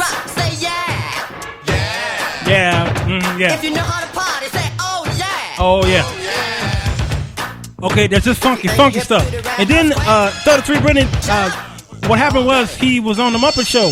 Remember this one here? He sang Starfish and Coffee. That one is on YouTube, by the way. Type in Starfish and Coffee. That's him with the Muppets in the classroom. Great song, by the way. Make you want to shake your tail feathers. First was Kevin, then came Lucy, third in line was me. All of us were ordinary compared to Cynthia. That's all I got. When I'm on the dance floor, that's all I got. Smile beneath her nose. I got 2 left feet, 2 left hands. I'm just left. I'm a leftist.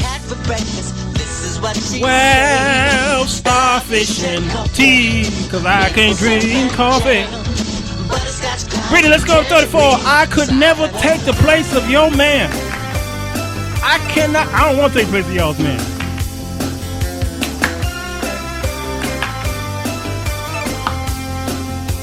Okay, I wish I could go on, but both my guests talk so much on the show, I can't play the song.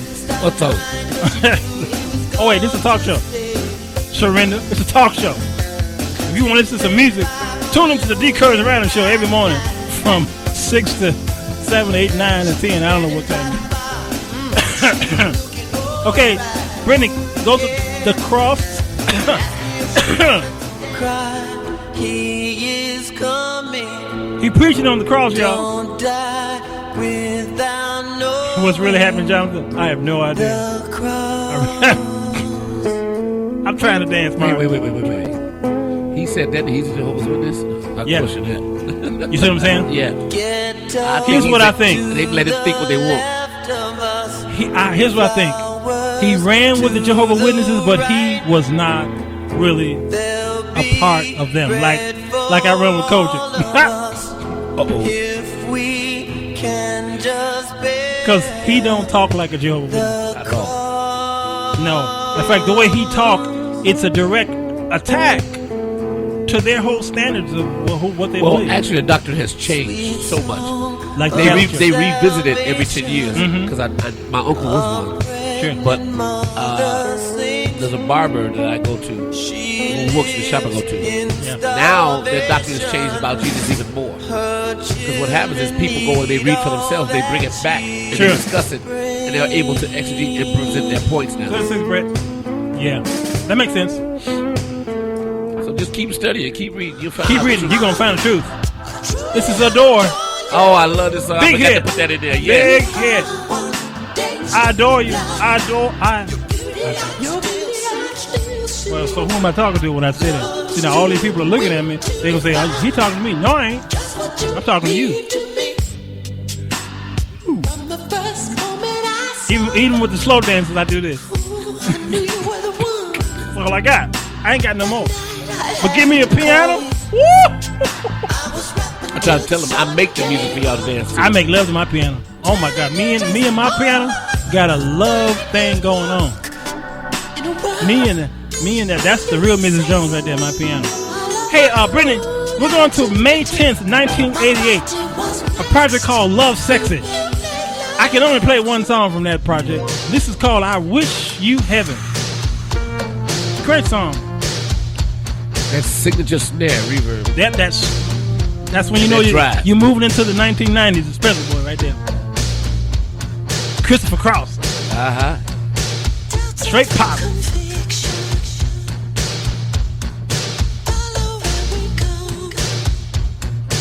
I hear Men at Work. Yeah, and I hear what's the group Sting was with? Police. And of course, we hear what's his name? The drummer calling in the air of night. Oh Lordy. Phil Collins. Straight Phil. That's a Phil Collins mix, actually. Yes. I wish you heaven. Brittany, we gotta go to Batman. June 20th, 1989. This is from the Batman soundtrack. This song's called The Arms of Orion. So beautiful, y'all. Type in The Arms of Orion. Just a beautiful ballad. Yes, Michelle Thomas. Love Sexy. I Wish You Heaven was on Love Sexy album. But The Arms of Orion, I wish I could play it all. It is so beautiful. But I gotta move on. Sorry, y'all. Brittany, we're going to August 17, 1990. This is from the Graffiti Bridge album. Song called Round and Round. Remember that little boy who used to sing? What's his name? Tevin Campbell. This is straight Tevin when he got a little older. He wouldn't sound like this no more.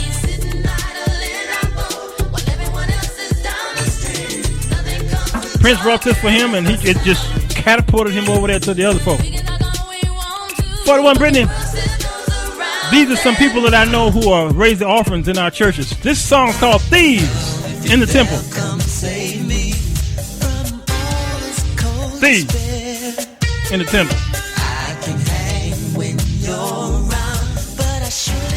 Thieves. Thieves in the Temple. Oh, I found a new move, Alvin. I don't do that no more. Stephen Temple. Hey, Brittany, let's go to 42. Still Would Stand All Time. Now, check this melody out. Y'all never heard this one right here. Still Would Stand. This is a commission-esque type song.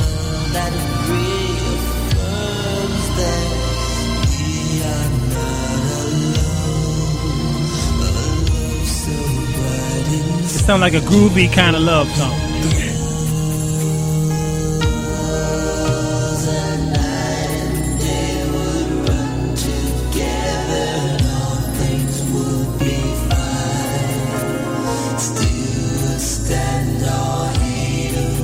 That sounds like Queen. Straight Queen, brother. Freddie Mercury. It's a straight Queen. Mm-hmm. I call it. Yeah. I call it an experimental song here. That with that piano just Mm-hmm. Now on this next project, he kind of carries that on. This is on the project called Diamonds and Pearls. It came out October 1st, 1991. Song called Strolling. 43, Brittany.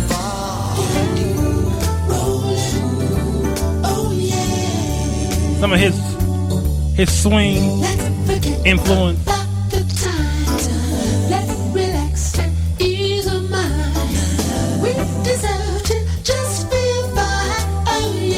Oh yeah. And that swing Prince style. 44 though was the big hit on this project here. I think my favorite Prince song, if I had three favorites, this would be one right here. Diamonds and Pearls. Now this reminds me of old Jackson 5. Yes, yes. D to the I to the A to the M to the O. To the N to the D to the S. To the P to the E to the... Okay, I can continue with that. Great song. Diamonds and Pearls. Big hit, y'all. Michelle Thomas, what you saying? That's the concert that did me in because in 1989, my daughter was born. See? Whoa. It did you in. It did you in. Milton did it in you. Nope. I wasn't going to say it. I let my sidekick say it. Because I got Baptist preachers, Cody preachers, Pentecostal preachers listening to me. And I got to preach at their church.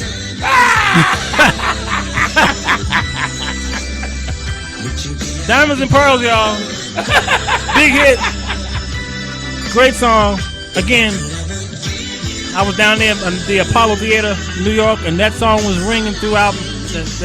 I think, Sharinda, you were down there. And it was just an amazing experience. Okay. Brittany, we're going to 1992. October the 2nd. A lot of his releases came out in the fall. This is Love Symbol album. Song called Prince 7. Well, it's called 7. Just 7. Sorry, I don't know why I say Prince 7. It's 7. This video is actually good. The concept video it seemed like what he was trying to do was something of a Michael Jackson-esque type thing with everything Michael Jackson do in his videos. They're concept, they're like movies. They're like mini movies. Short subjects. Just short subjects, and that's what he did here. Men killed my father, and soon will come for me. And the chains. They must never find them. They must never find us. If anything should happen to you, yeah. Jonathan's a messy. He messy. I ain't say nothing.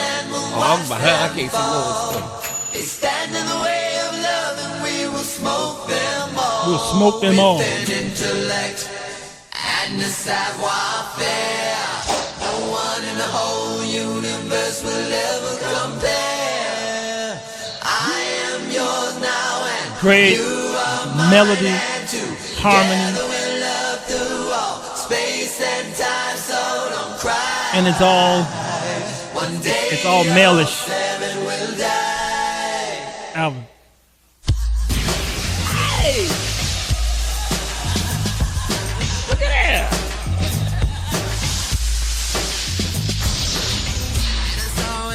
Lady Michelle says, I saw Prince in September 2012 at the United Center. I had fourth row seats. You remember she remember what row seat she had? And it was an amazing show. I'm sure. Michelle Thomas says, under the persuasion of Prince, the weekend of September 24, 1988. Hey, girl. Hey, girl. What are you stealing over here? You stealing stuff? Let me show y'all who's stealing stuff. This is our old engineer. She don't love us no more. Yeah, she dumps. Yeah, that's vanilla. That's vanilla ice right there. She hi, girl. She left us. She definitely was one of our favorite engineers on Friday night. Then she walked away from us. She divorced us. Brittany, let's go to 46. And God Created Woman. I'm so glad God Created Woman album. I don't know what to do. I'm extremely glad because I wouldn't want to be stuck with I would not want to be stuck with these hard leg Negroes. I can't do it, man. Bad enough I sit with you for 2 hours every night. That's why I'm over here. I don't know how your wife do it, man. Oh, she was. No, I can't tell you that. You know. Can't tell you that. I don't know how she do it. Ain't your business. I don't want to know. Not good. God Created Woman. Hey, yeah. I feel that. Shando in my Honda. In my Honda Accord, I felt that. Thank you, Lord, for creating woman. Hey, Brittany, let's go to 47. Alvin, listen to this great orchestration here. This is 3 Chains of Gold. 3 Chains of Gold.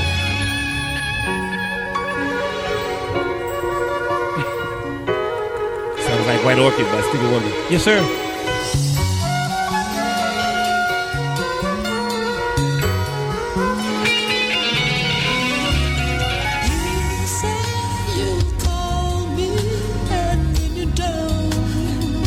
Kiss me once or kiss me twice. Kiss me once or kiss me twice. Yes, sir.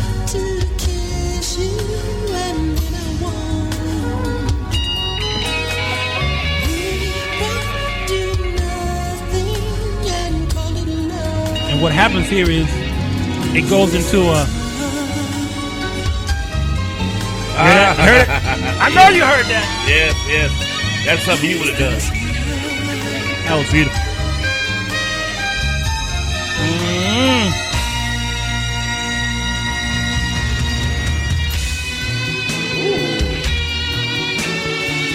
Ain't that something?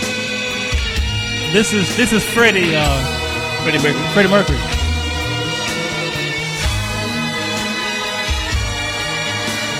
And it cuts out before it goes to another. It goes to the movement. Yeah.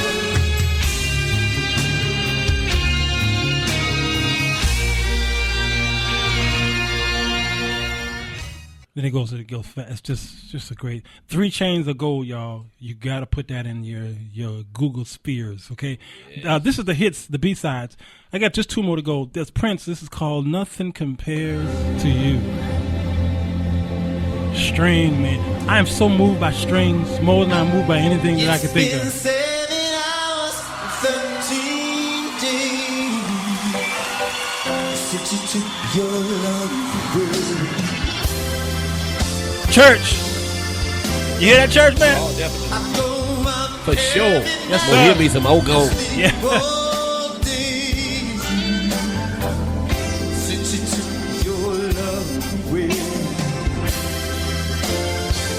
The Hammond organ up there. XP. If it's on his stage, it's an X. Yeah.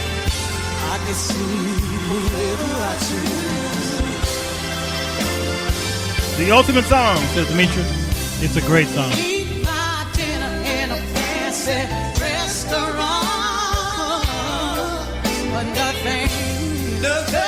Nothing.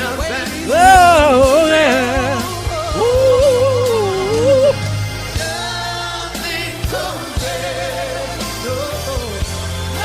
Let's praise and worship.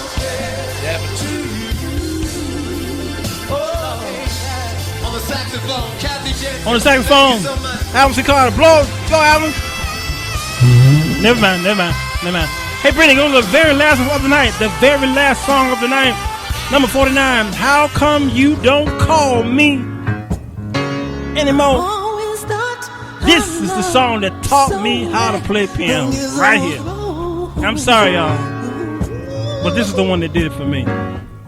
Because it was just him in the room with an echo chamber. And it's the rhythm patterns,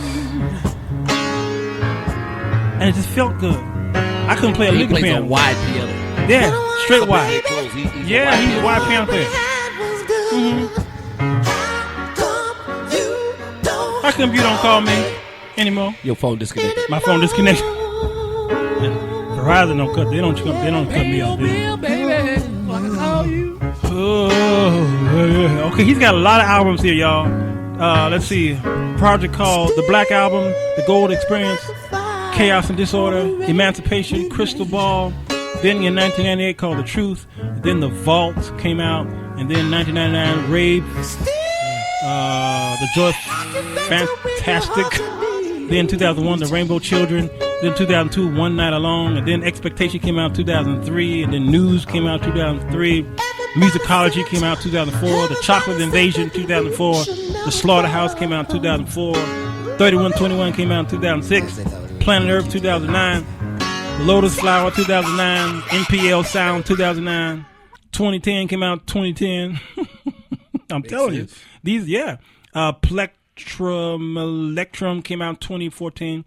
The Official Age came out 2015, and then Hit and Run Phase 1 and Phase 2 came out 2015. So he had a lot of albums, y'all.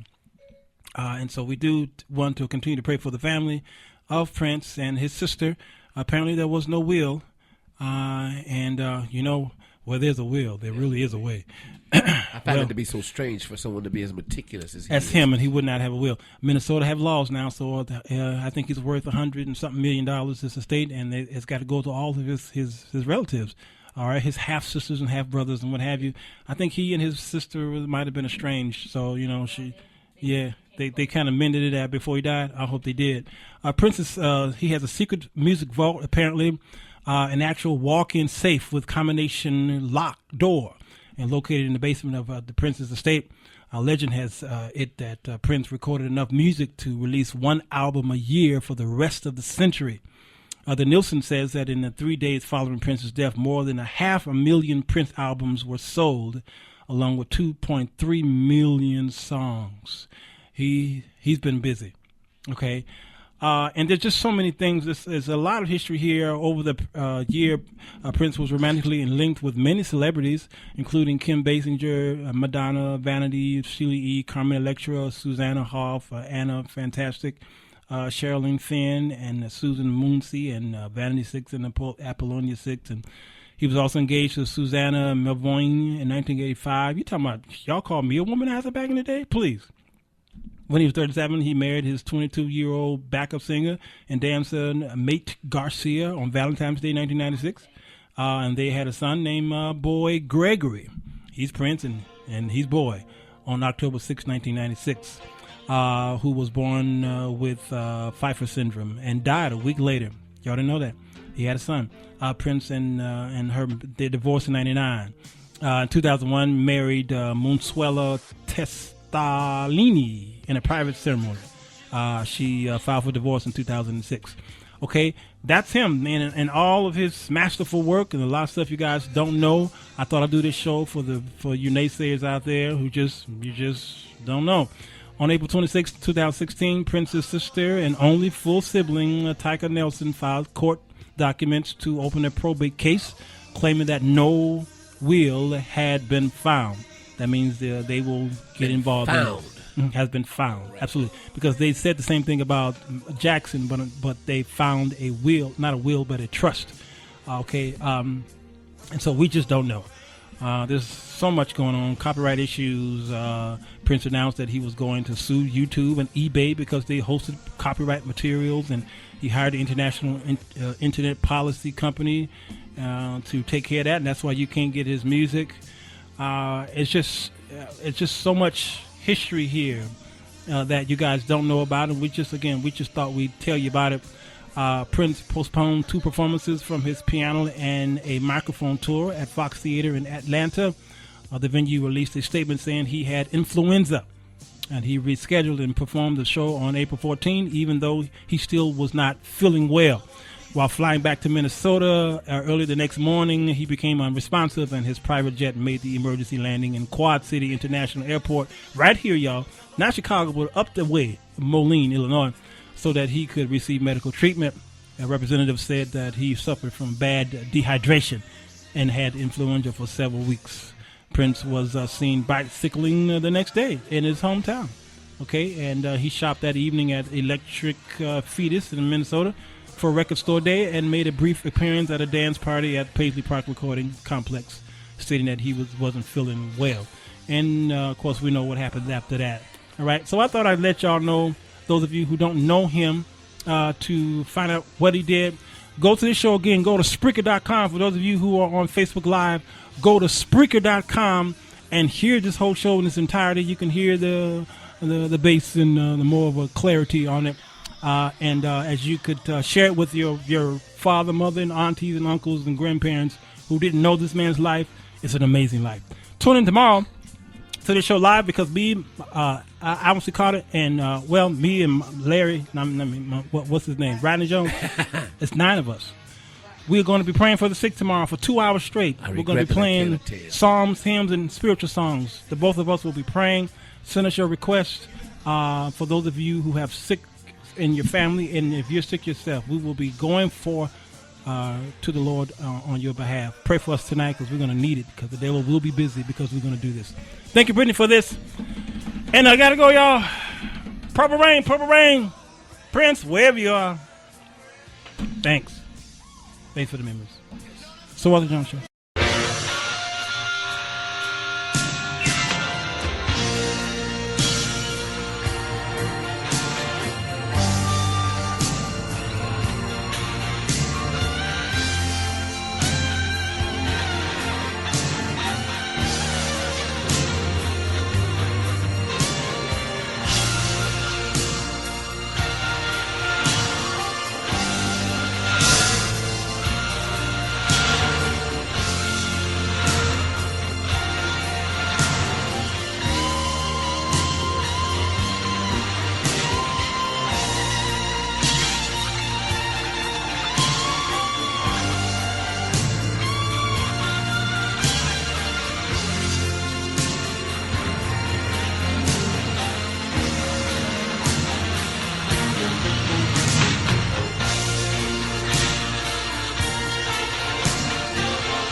Tracy died soon after a long-fought civil war.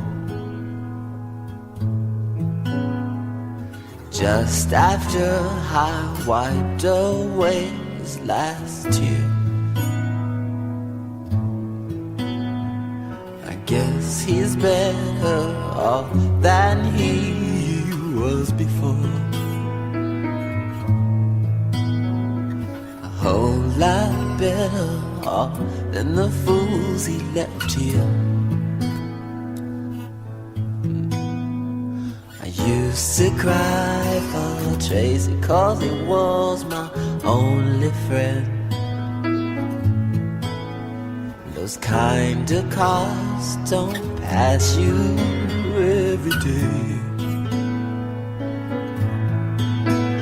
I used to cry for Tracy 'cause I want to see him again. But sometimes life ain't always the way. Sometimes it snows in April. Sometimes I feel so bad, so bad. Sometimes I wish that life was never ending. And all good things they say never last. Springtime was always my favorite time of year. A time for lovers holding hands in the rain. Now springtime only reminds me of Tracy's tears. Always cry for love, never cry for pain. He used to say so strong, oh, I'm not afraid to die, unafraid of the death that left me hypnotized. No, staring at his picture I realized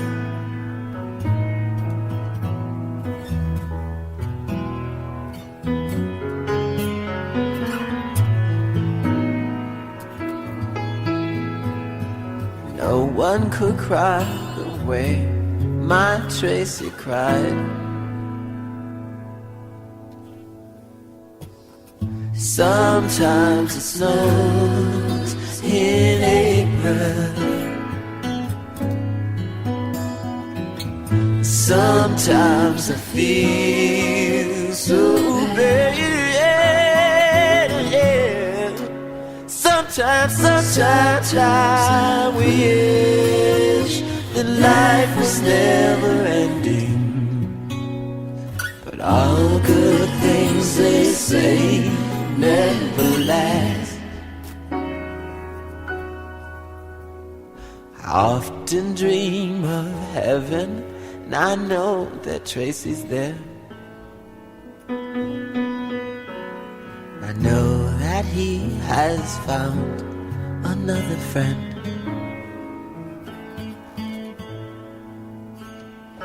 Maybe he's found the answer to all the April snow.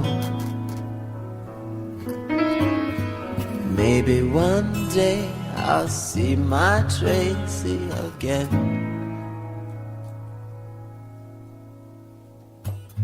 Sometimes it snows in April. Sometimes I feel so bad, so bad. Sometimes I wish that life was never ending.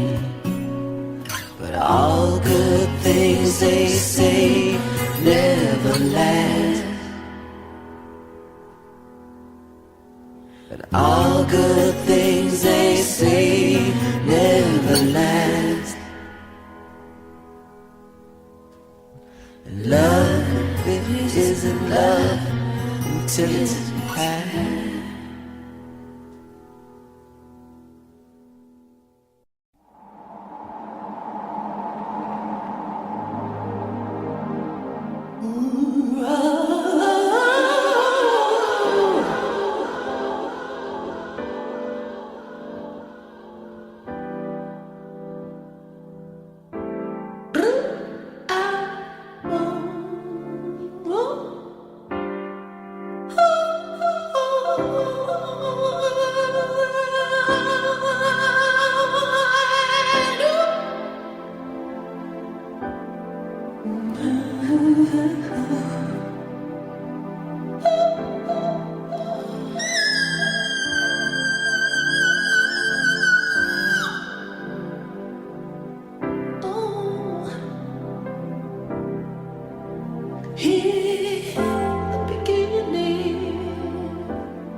Hey, ladies and gents, if you missed any of today's show, head to Spreaker.com and search The Sir Walter Jones Show and listen to this show and past shows. Now remember, search for The Sir Walter Jones Show on Spreaker.com. That's Spreaker, spelled Spreaker.com. And enjoy.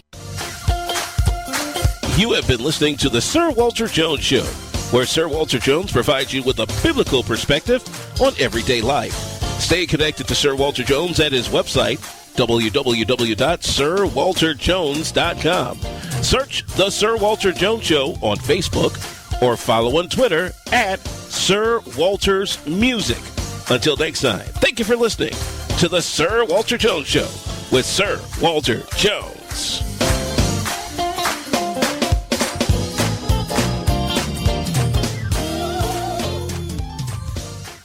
Right, Mr. Walters?